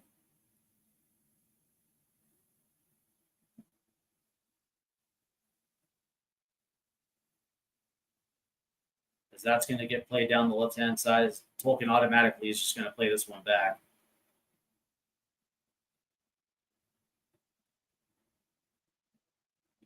Here's Tyler Adams. That's going to get played out to the left-hand side. Here's Malik Tillman. Tillman's going to lay it off. As Tyler Adams now is under pressure. And he drops it to Luca Della Torre, who then plays it back to Tim Ream. As Ream automatically goes to John Tolkien on the left-hand side. He tried to play it forward. It just gets blocked. That's deflected off of Tolkien. Now all of a sudden the U.S. has something here. Here's Tolkien. Oh, Tillman, excuse me. And now the U.S. are going to have to play this one back again.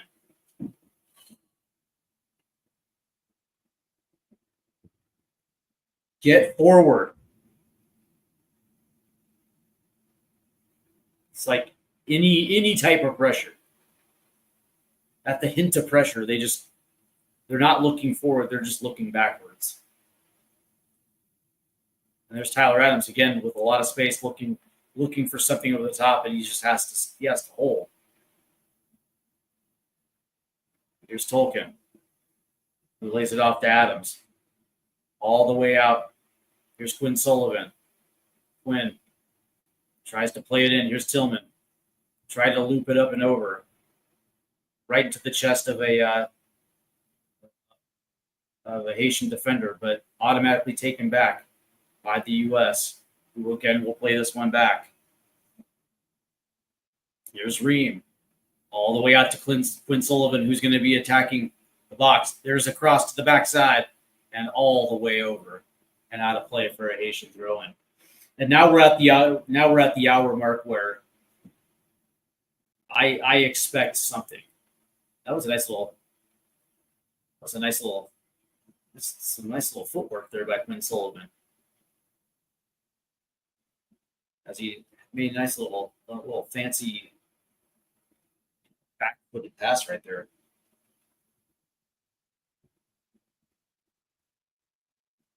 As that ball's going to get played up, and it lands at a Haitian defender. So now here comes Haiti. That ball's going to get tipped. Now the U.S. are going to try to play forward. It's Brendan Aronson, and that ball gets kicked out for a U.S. throw-in.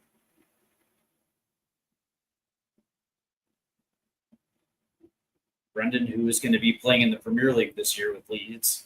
Good promotion, good team last year in the championship that found their way into the promotion.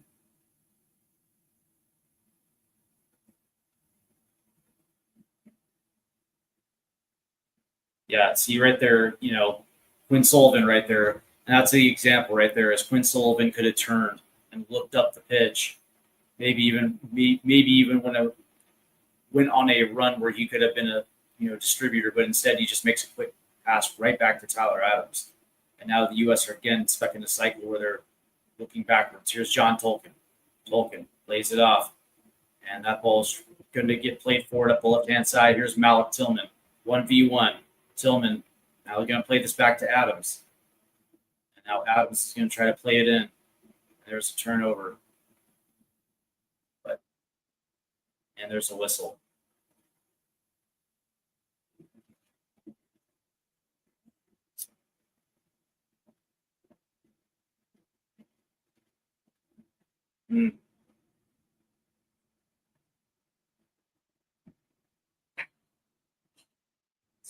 As Haiti will start things, and that's going to get played back. So here's Haiti now in the buildup, as that ball is going to get played from left to right, and now back to their keeper.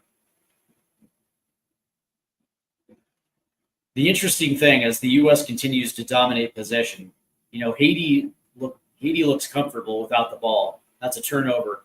That's going to get played to Brendan Aronson, who's now going to try to charge the box. Now he's going to stop and turn. Come on, Brendan. You got to keep pushing forward.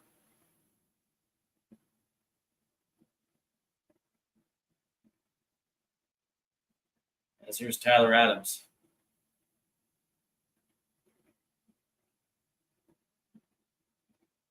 That's a good ball through.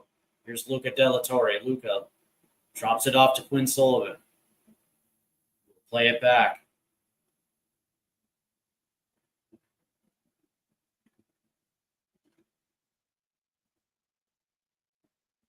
Here's Tim Ream.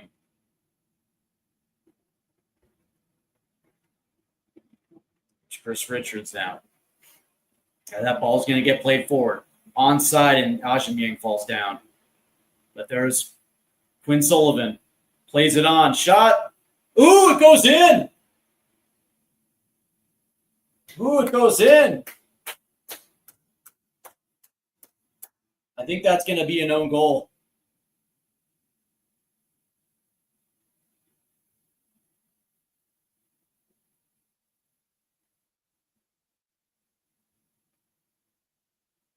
Oh, yeah. We're going to take a look at. Oh, they're going to take this one off the board. Oh, in the 64th minute. Looks like Ajimyang was onside. He falls. And then it's Quinn Sullivan who comes around the corner, plays it in.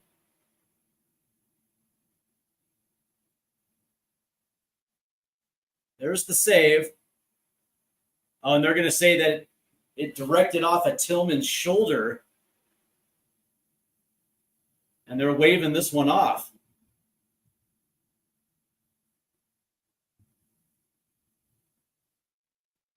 As I think there's going to be a VAR check here. No goal. Unbelievable. Ugh. As the U.S. have that goal ripped. Nice hustle by Luca De La Torre. And there's a whistle.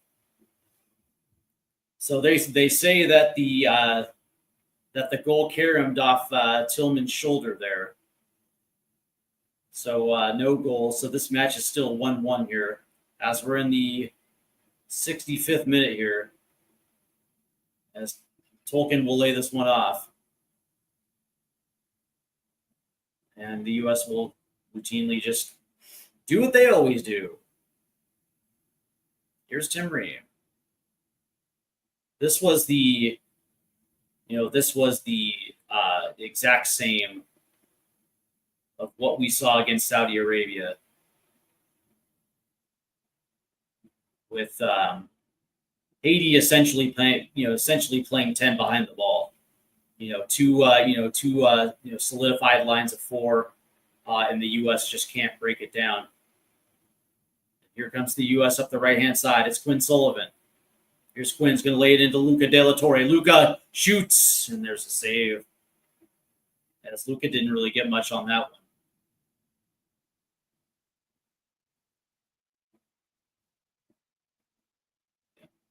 Not exactly the craftiest shot there by Luca. As that ball is going to get tipped forward by Tim Ream, so the U.S. will try again. Here's Luca De La Torre upfield. And it looks like it's going to be Brendan Aronson. Trying to get in the box. He does. That's forward. Still in possession. Here's Tyler Adams. Out left is John Tolkien.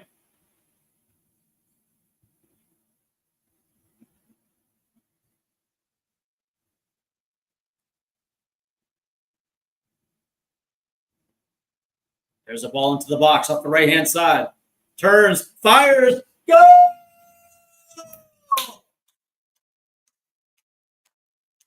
Malik Tillman. Oh, yeah, it's offsides.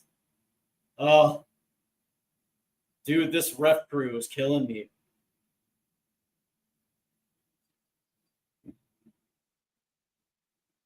And to the fairness of this all-female crew, that was offside.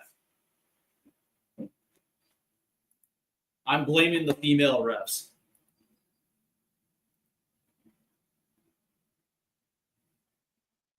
As that ball's played back by Haiti. So the U.S. are trying to pressure here. And that ball's going to get tipped back, and Tim Ream will cover. 67th minute now. I thought we would see some subs, and it looks like we probably will now. And it does look like Diego Luna and possibly Johnny Cardoso are going to check into this one. But actually, I'm sorry, it's going to be Diego Luna and Jack McGlynn probably.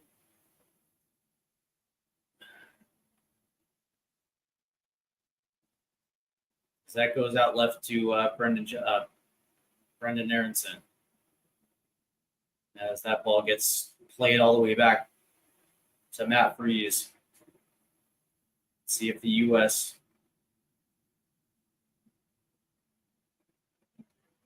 You got to play this forward. Here's John Tolkien with space. Crosses the midline. And that ball gets played back.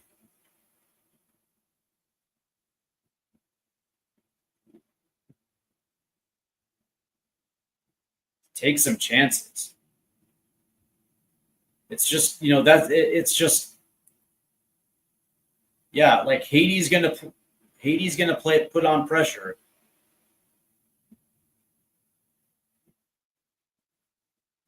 But you still got to try to. You guys still got to try to do things. Oh, nice touch by Ajamyang. Oh, and Brendan Aronson hits the turf, and he was looking for a penalty. as he gets knocked down in the box on the shot. And I think there's going to be a U.S. corner here.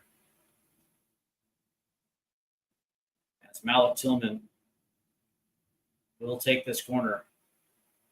As the U.S. had 2 goals already wiped off, both by Malik Tillman, taken off. So here comes Jack McGlynn. As looks like Brendan Aronson's coming off for Diego Luna. And it looks like Quinn Sullivan will come out for Jack McGlynn. 20 minutes left to play. So here's Diego Luna now. I like it. They need something here. Nice little leave off to Diego Luna. And that's going to be a corner here for the U.S. as Arcus was the last to touch it.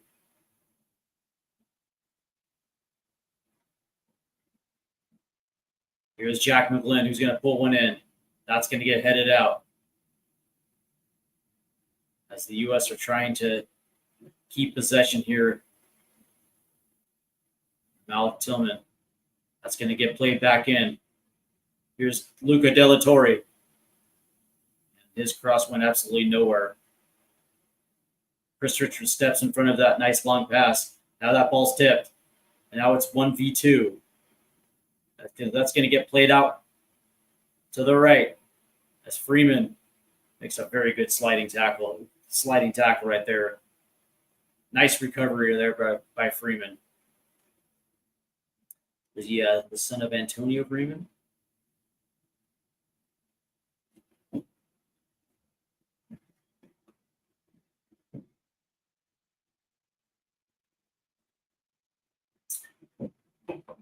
Yeah. I don't think that goal should have been disallowed. There's not much he could have done as that ball tipped off his shoulder. It wasn't a clear handball. What I mean by that is that he couldn't do anything.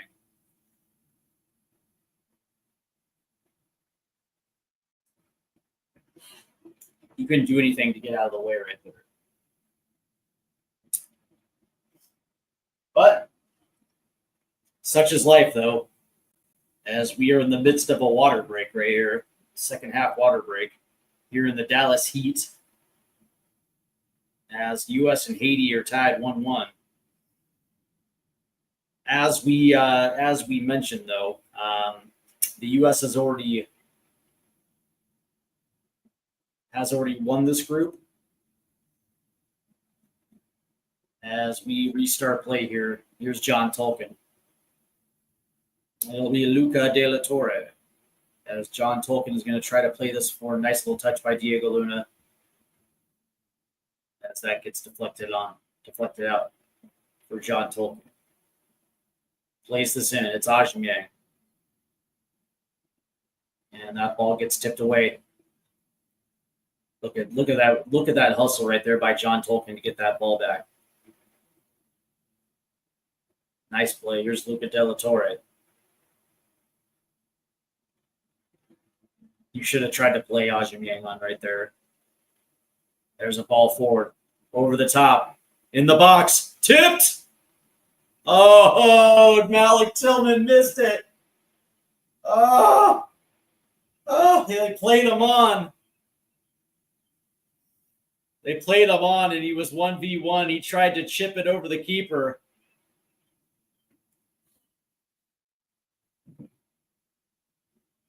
He just missed it.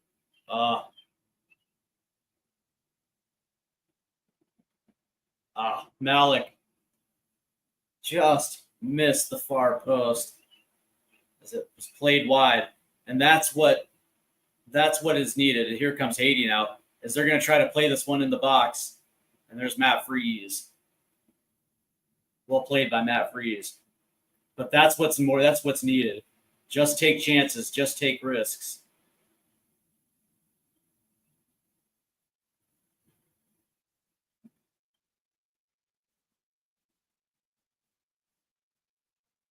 Here's Tolkien on the left-hand side.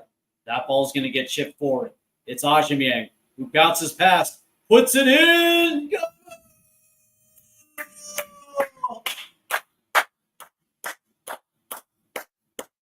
And finally, the U.S. take the lead 2-1 after what, after two disallowed goals and one other opportunity there by Malik Tillman. The U.S. finally get one, and it's Patrick Agyemang who beats the keeper. Ugh. And that's what we were saying, right? That's what I've been saying for the last 20 minutes. Take gambles, man. Take chances. And it was John Tolkien who played Agyemang on, who makes a nice touch to get past the keeper, and then put one into the far side. As the U.S. leads 2-1 now. Good goal by the U.S. See, when you take risk, when you take your chances, especially against a tired back line that is Haiti, good things will happen. So the U.S. take the 2-1 lead now. As we are in the 75th minute.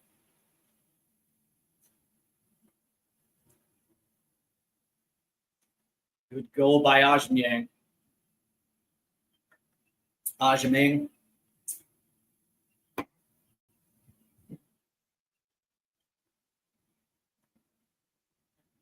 And listen, man, he's had multiple opportunities tonight and just hasn't been affected.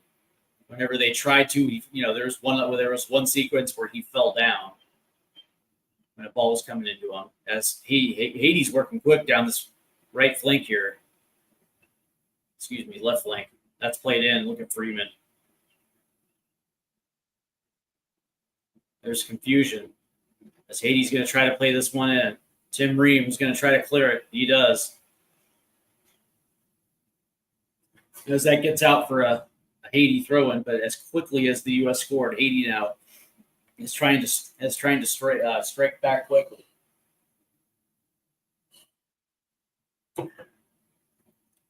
As if it holds up now, Haiti will see their Gold Cup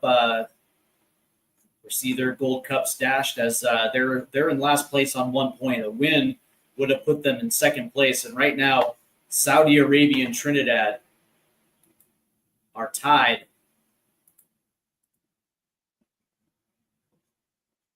1-0 right now.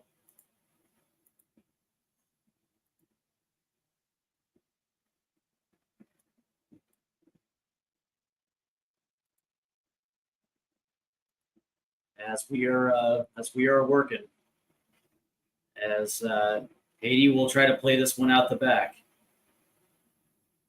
If this stands, the U.S. will finish group play on 9 points, 1 goal conceded through 3. And this is exactly what this was the best case scenario for this U.S. men's national team, is dominating the group. They certainly did. That ball's over the top. There's Matt Freese. And it looks like Providence has ran into Matt Freese. And Freese is down as he's holding his... You know what he's holding. As that ball was played over the top.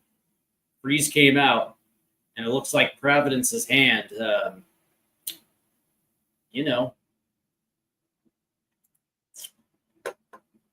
hit him where no man really wants to be hit. As he's down on the turf.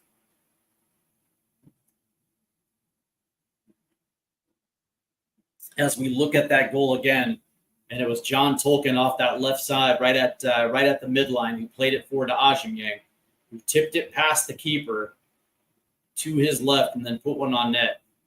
That was a good goal by Patrick Agyemang, and it was a goal that was absolutely badly needed for this U.S. team.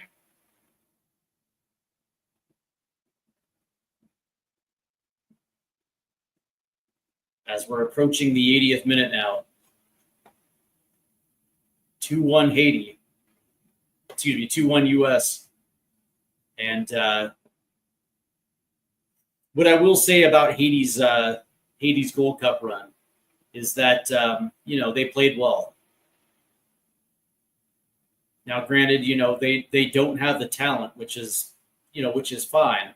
But when you come into these type of tournaments, you want to have a good representation of yourself, and I think that they certainly did.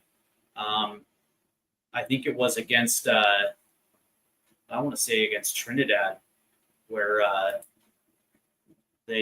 think they may have drawn against Trinidad. They've only scored 2 goals in their first 3. They've only conceded 4. So, compared to Trinidad, who's given up 7, not all that bad. Saudi's only conceded 2. So, this is gonna, you'd like to think that when you look at the record and you see what they did in group play, and considering just the type of talent they have, trying to play compact and trying to play counterattacking football, that was correct. That was the best course of action. But unfortunately, they just couldn't necessarily score the goals that they needed, and as a result, their Gold Cup is coming to an end in about 10 minutes.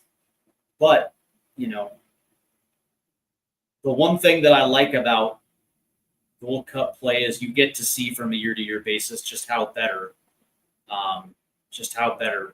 some of these teams in Concacaf have gotten. We have a switch for the U.S. men's national team. It looks like Luca de la Torre's coming out for Johnny Cardoso.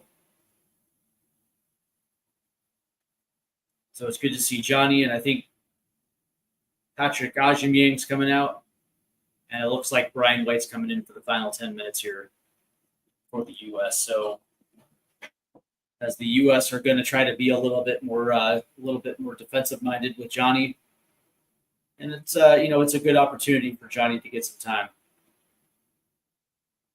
as Mauricio Pochettino has gone in the direction of Luca de la Torre for the first 3, as Johnny Cardoso has had to play sparingly, and that ball's going to get played forward, and it's going to be Brian White, and that ball's going to get out. I like Brian White. I really do. From the Vancouver Whitecaps. I actually think he's kind of on the same level as Ajimyang. If we're all being honest, I think he plays for a better Vancouver team. That puts him in a better position to score goals. But what I like about it is he makes the most of his time.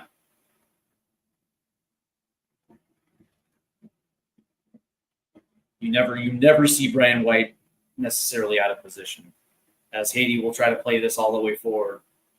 And that's going to be headed at forward by John Tolkien. But Haiti will keep possession as they're going to try to attack from the right-hand side. And there's a whistle as Tolkien is brought down.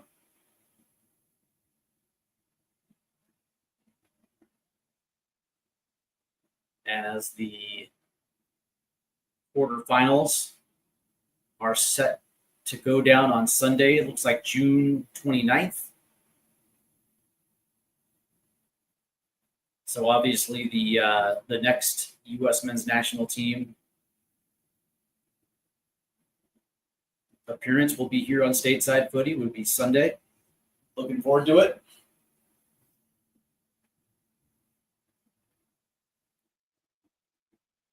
And here comes Haiti now, trying to build out of the back as that goes from left to right now. And back to let's see how the United States handles these last 10 minutes here. As there's Brian White trying to add pressure.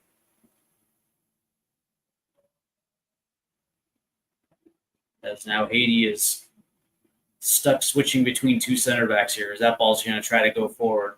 Just a little too much power on it, and there's Matt Freeze.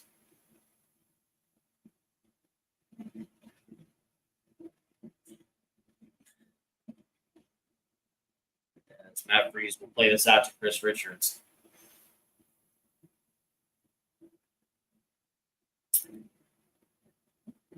And here's Tim Ream.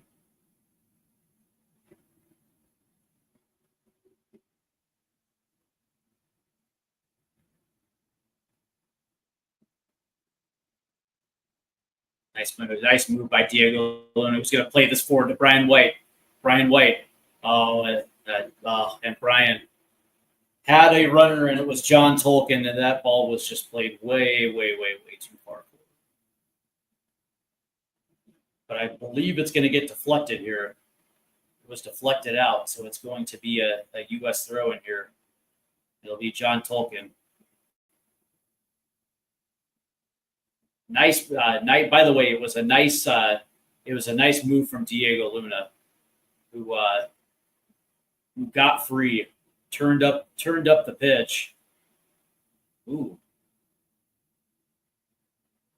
And was able to play that one forward to Brian White. And that's Diego Luna in a nutshell. That dude has unbelievable vision. There will be a few pool players from Major League Soccer that will be on this World Cup roster, no doubt.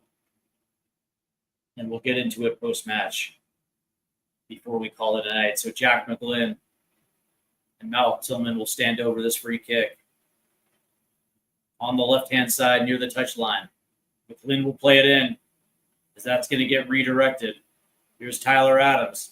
Adams will play this one in. Back post and headed out for a corner. As we're in the 86th minute.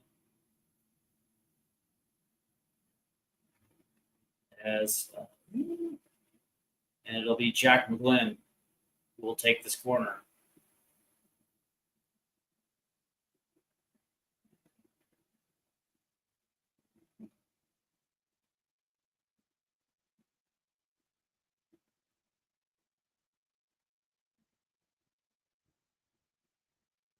That ball's going to get whipped in. Header.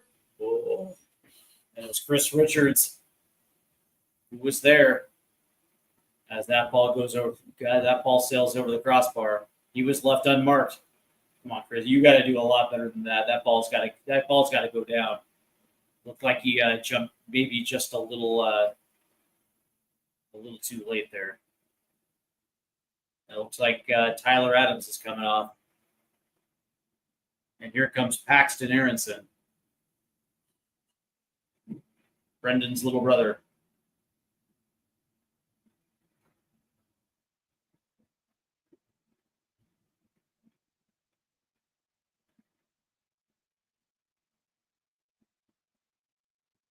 Here comes Paxton, the better Aronson brother, in my opinion.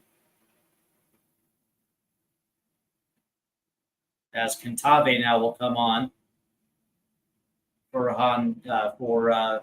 Haiti.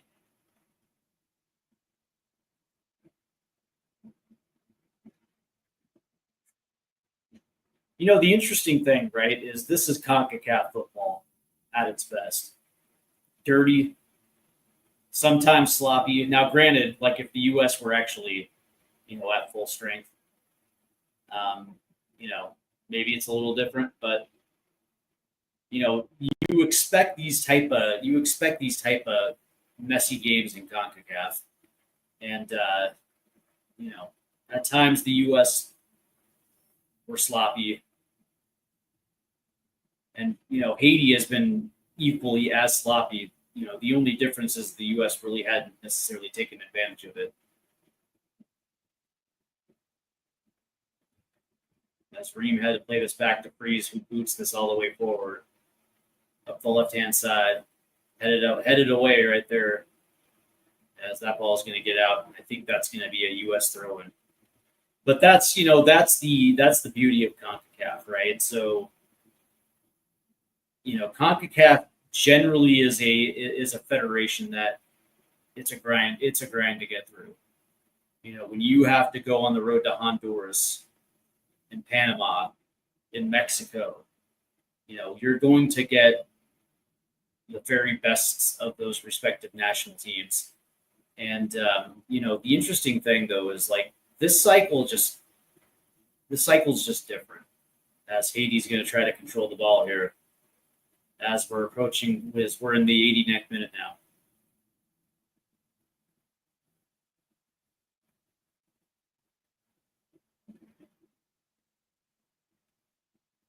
As Haiti's attacking now. As they're trying to cut into the right-hand side, there's a shot on net, goes wide. As Gene hits the deck. And they're gonna give him a free kick.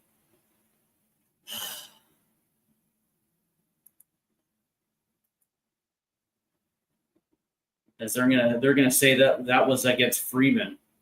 And I don't think Freeman even touched him. But nonetheless, Haiti's got a free kick here in the 90th minute. 5 minutes of stoppage time.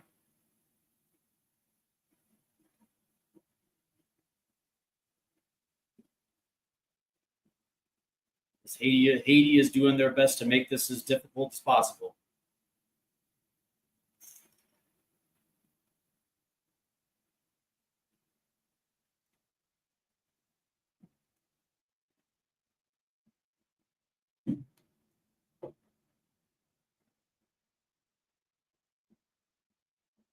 As the U.S. are building up their wall here.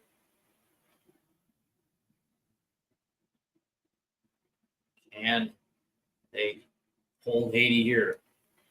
As there's the whistle. Here's the shot. Right at net.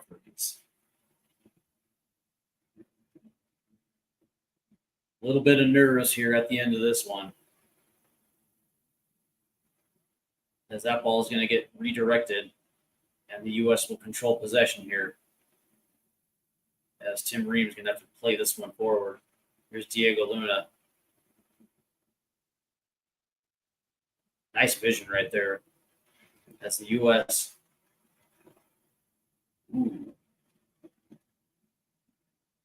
As Freeze will boot this forward as Haiti is applying as much pressure as they can.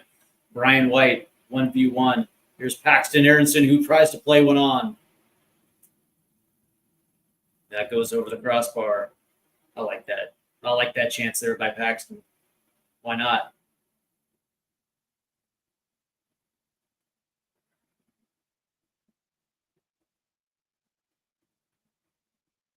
That's we're in the 92nd minute now. 3 minutes left. Can the U.S. keep Haiti out of their net?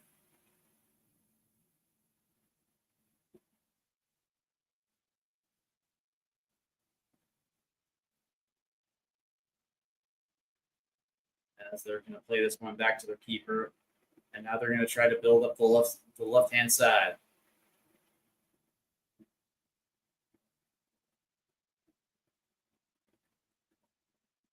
Oh, nice. They're going to try to play this one forward. But Haiti will keep possession now. Don't take your foot off the gas, boys. That ball is going to get played centrally, but tipped away.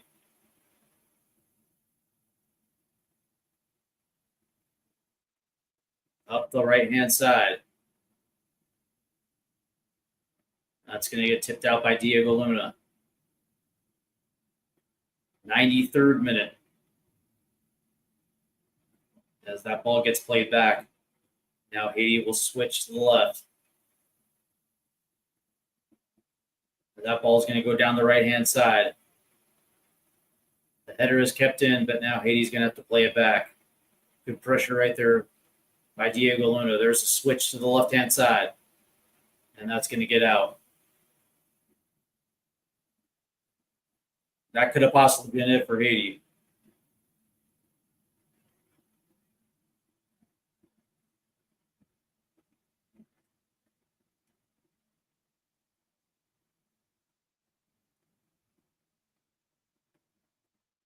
Here comes the U.S. now. And here's Paxton Aronson. Oh, no whistle. Wow. Paxton got ran over. Oh, good way to close down those passing lanes. Here comes the U.S. I think this looks like it's McGlynn. McGlynn trying to cut in on his left foot. Here's Diego Luna. That shot gets blocked. Ream will keep it in. And John Tolkien will play it back to Chris Richards. And the U.S. resets. Here's Tim Ream, who plays it back to Richards.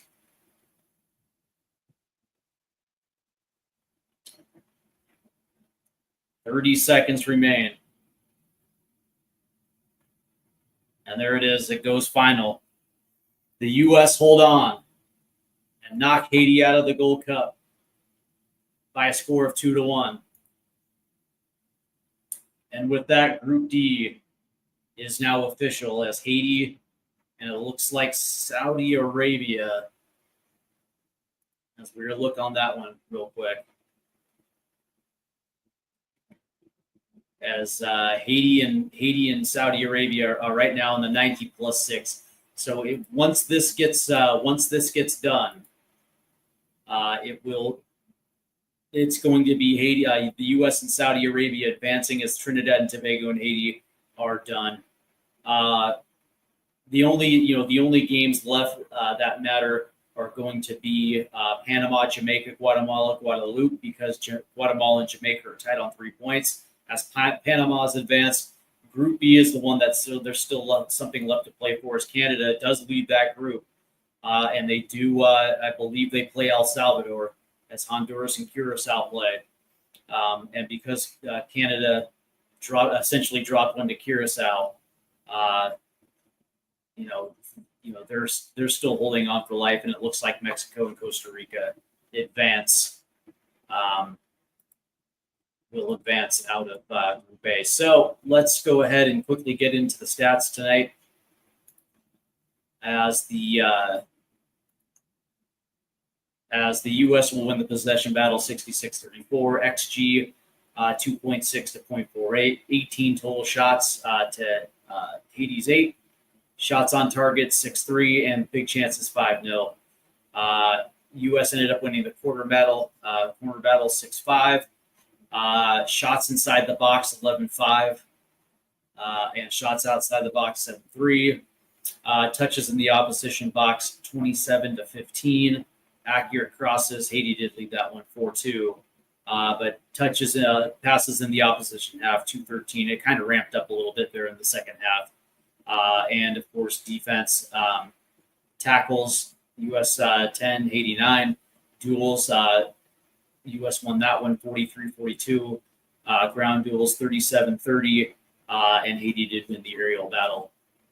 But that being said, one of the things that I will say about this is that, yes, it was a win, and yes, it again at times looked like it was a sloppy win. What I will say is that in the second half, it looked like the U.S. recovered nicely from that Haiti goal. It seemed like they had kind of lost their confidence after they conceded. But as the second half got into it a little bit, you started seeing them, you saw them take a little bit more chances. You had the Malik Tillman goal called off as it hit off his shoulder. They had another one that he was offside, one that he pushed past the post. But as soon as, it felt like as soon as Diego Luna came on the field, now all of a sudden they were just going to take chances. And sure enough, it was, John Tolkien that finds Patrick Aubameyang for the winner. But that being said, the U.S., the best case scenario was that the U.S. take 9 points from their group stage, and that sure enough, they did that. That's exactly what you want to see. And now they followed up with a four-game losing streak with a 3-game winning streak. And now they get into the quarterfinals, which I believe is going to be a week from today. The man of the match for me, again, probably is Malik Tillman. Again, he scores again. This dude has been absolutely on fire in the group play.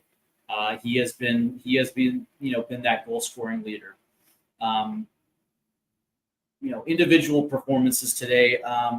Again, outside of that conceded goal, it wasn't necessarily out of the run of play.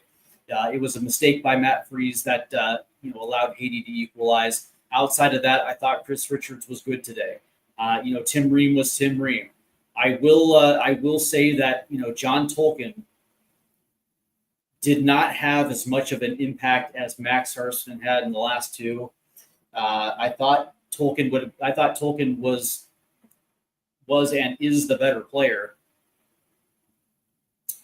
From a speed point of view, from his ability on the ball, I think Tolkien delivers a better ball than Arston. It just seems that, Arston was able to take advantage of some of his runs that tonight John Tolkien just wasn't able to do. John Tolkien also didn't necessarily attack the end line. Like, if you're going to play that wing back position, you actually have to play it not necessarily with a reckless abandon, but you're going to have to try things. You're going to have to, not just pull short and play the ball back. You're going to have to at least try, go 1v1, try to create space and get, and try to ping a ball into the box. And more oftentimes than not, that wasn't necessarily the case. Quinn Sullivan, I didn't think he had that great of a game today. Didn't necessarily attack the way that I was hoping he was going to attack. It seemed like he got very tentative as the first half was coming to a close. It didn't look like he was necessarily playing with confidence. I thought Tyler Adams was good. Thought he was really good. And to me, it was Luca Della Torre and Brendan Aronson. The thing about Brendan is he's going to try, but I don't know, man. That whole midfield three looked very disjointed at times. But that being said, it is what it is, and I think I'm going to give it to Malik. I think Malik was the best player on the field, and now all of a sudden in this Gold Cup, not only does he end his goal drought, but then again he starts scoring goals and scoring goals and buckets. So very very happy with him. And Malik Tillman, not Malik Tillman, but Patrick Aubameyang does get a goal tonight, but for a large stretch of this game he was virtually invisible. Listen, man, I don't understand the hype with Aubameyang, but it is what it is. That's your job as a striker is to put the ball in the back of the net. You certainly did that tonight. So, all right, fair enough. But as this tournament progresses, and now that we're in the knockouts, things are going to have to tighten up. You're not going to be able to get away with some of these. You're not going to be able to get away with this disjointedness, right? So now they have a week. They have a week to work on things. They have a week to prepare. And now it's an opportunity to come back, play a lot cleaner, but also when you're going up against teams that are going to drop 10 behind the ball, you gotta beat the low block. It requires you to be quicker on the ball. It requires you to move the ball, not just in terms of touches, but also moving the ball. But it also, you have to take some chances. You have to take some risks, which means you're going to have to create space and drive forward, and maybe play balls forward. Let other guys have the opportunity to utilize that space to be a little bit more goal dangerous. You can't just have 50 minutes, 50 of 90 minutes where all you're doing is just passing the ball back because you're not getting forward. That's not gonna play. Every time that you build up and you try to get forward, every time that you're on the counter, you have to move with intent. You have to play with intent, and you're gonna have to try things that you may or may not necessarily be comfortable with. And when you have guys like Diego Luna who are there, who has absolutely no fear of going 1v1 and trying to get forward, you're going to have to put yourself in positions where you're going to have to be able to receive that ball. So hopefully these things get cleaned up as the week progresses, as we get to the quarterfinals. So I'll tell you what, man, the U.S. now are in a good position to advance. So hopefully it all works out. Again, I think, I would say that my man of the match is Malik Tillman. I think the man of the group play, if you will, was Malik Tillman. He's clear, far and away right now, he's our best player. and I'm glad that he decided to play in this tournament. It's much needed. It's much needed. But before I go, I do want to talk about some of the controversy prior to the Gold Cup surrounding Christian Pulisic. I hadn't necessarily had an opportunity to talk about it, so I'm going to give you my quick 2 cents on this before I go. Overall, it is what it is, right? Christian hasn't played in the Gold Cup since 2019. It's not necessarily a tournament that he plays a lot. And his reasoning, I guess, is sound, considering that he wants to take this summer, to get his body right and put himself in a position so he comes into the season fresh. And then, he can be able to navigate it and hopefully stay healthy and make himself available for the World Cup in 2026. On paper, that's sound, right? But, when I think about some of the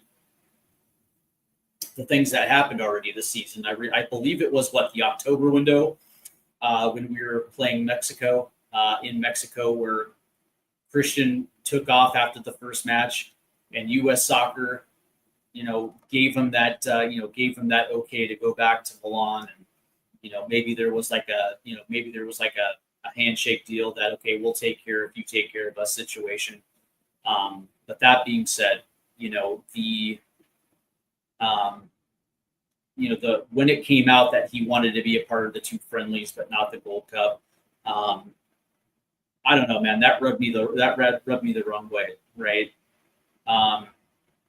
It kind of lends it to the theory that the inmates are running the asylum with this team, right? Where the players, have more power than the actual coach, and for a large part, I think that might be true, and I think that was why the players like Greg Berhalter so much, because he didn't rock the boat, and they were able to come and go as they please with the national team.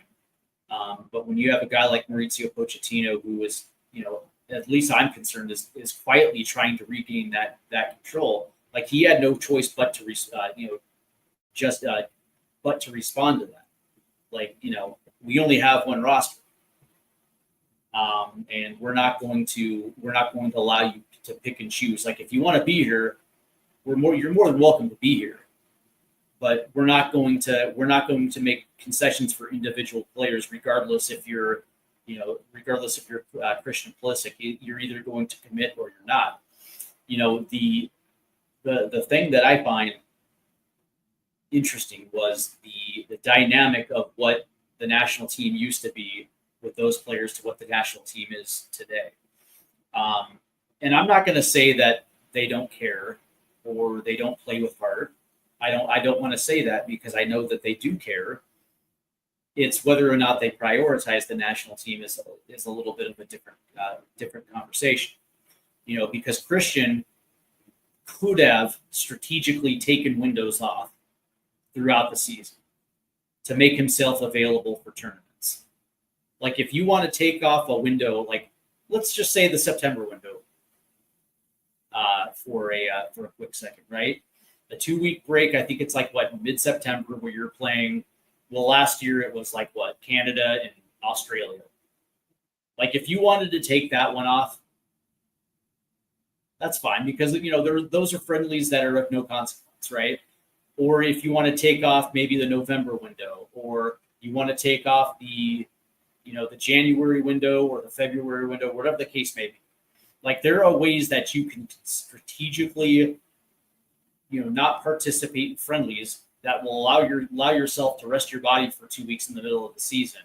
That not only keeps you available for your club, but it also puts you in a position where you can participate in tournaments. Because at the end of the day, this is football, right? Why do we cover football? Why do they play football? It's to win trophies. That is the end result, right? Whether you're a club team with AC Milan or whether you're with the national team, Gold Cup, Nations League, Copa America, World Cup. Those are the four big tournaments. 2 of them Concacaf. Those are 4 of the biggest tournaments that if you're a national team player, you want to be a part of, because it means that you get to actually you get to play for a trophy. And as a player, like Clint Dempsey said it the best, right? Like there was a point to prove that we not only do we want to let it be known that we own Concacaf, we want to continue to make sure that we don't let that get out of our hands. So if you want to take off friendlies to get your body right, do that. It's an opportunity for a guy like Pochettino to rotate a little bit, and maybe bring in guys that otherwise wouldn't have an opportunity. But when it comes to tournaments, man, those are the windows that you want to be a part of, because winning trophies, regardless if it's CONCACAF or not, man, that's the end result. And it just seems that a lot of players missed an opportunity. And if they're hurt, fair enough, man. If they're hurt, okay, you can understand that. But taking off an opportunity to win a trophy with your boys because you just want to relax on a summer vacation, man, it sends the wrong message. It sends the wrong message, especially because he was given concession back in the October window, in that match against Mexico in Mexico. You know what I mean? So I just think that again, I understand his thought behind it, and in some ways it makes sense. But the priority for the national team should be tournaments. Not friendly, not international windows and friendlies and things like that, right? Because me personally, I would rather see rotation against Australia or Panama or whatever the case may be. I don't have a problem with that. As long as they're participating for the national team in tournaments that actually matter, where we can regain our dominance as this federation's best team.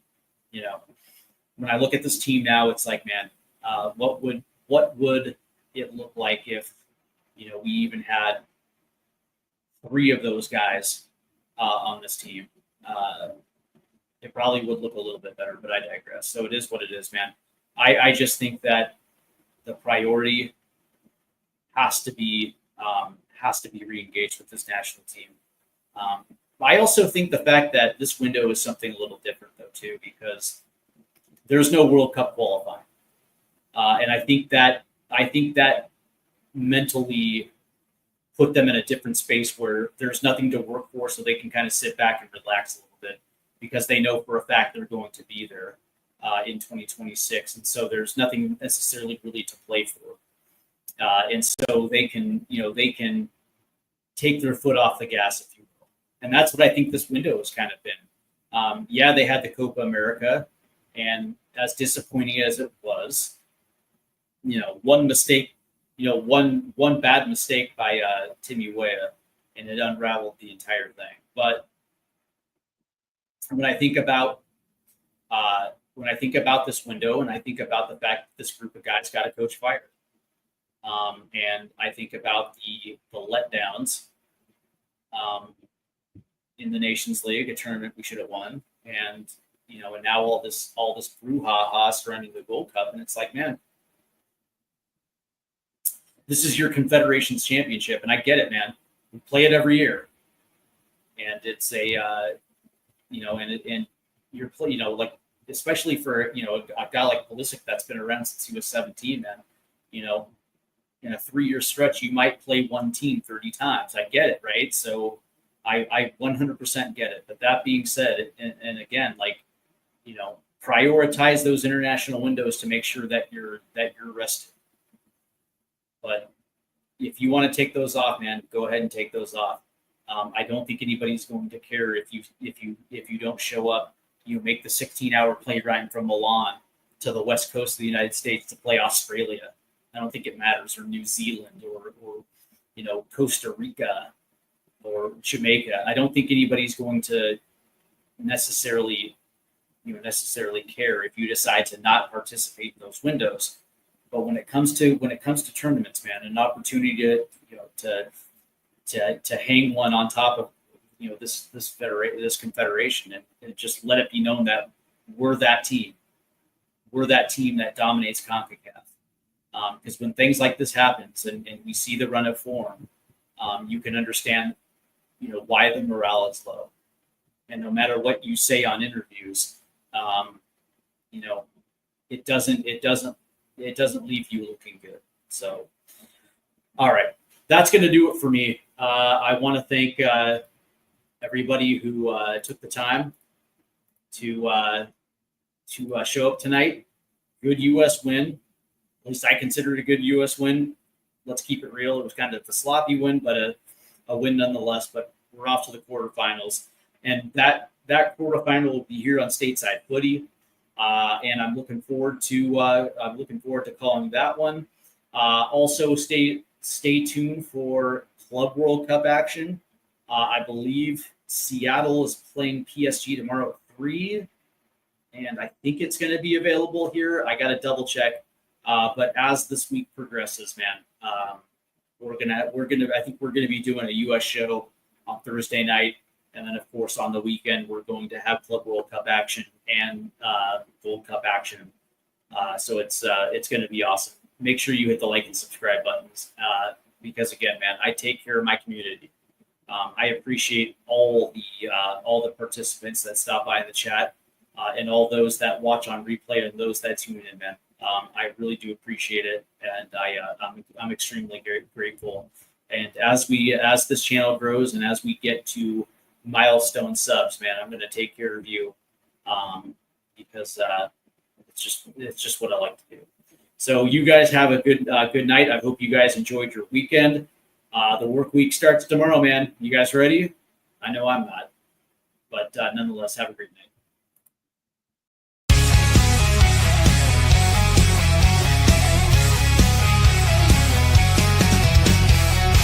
Rusted goalposts under fading sky.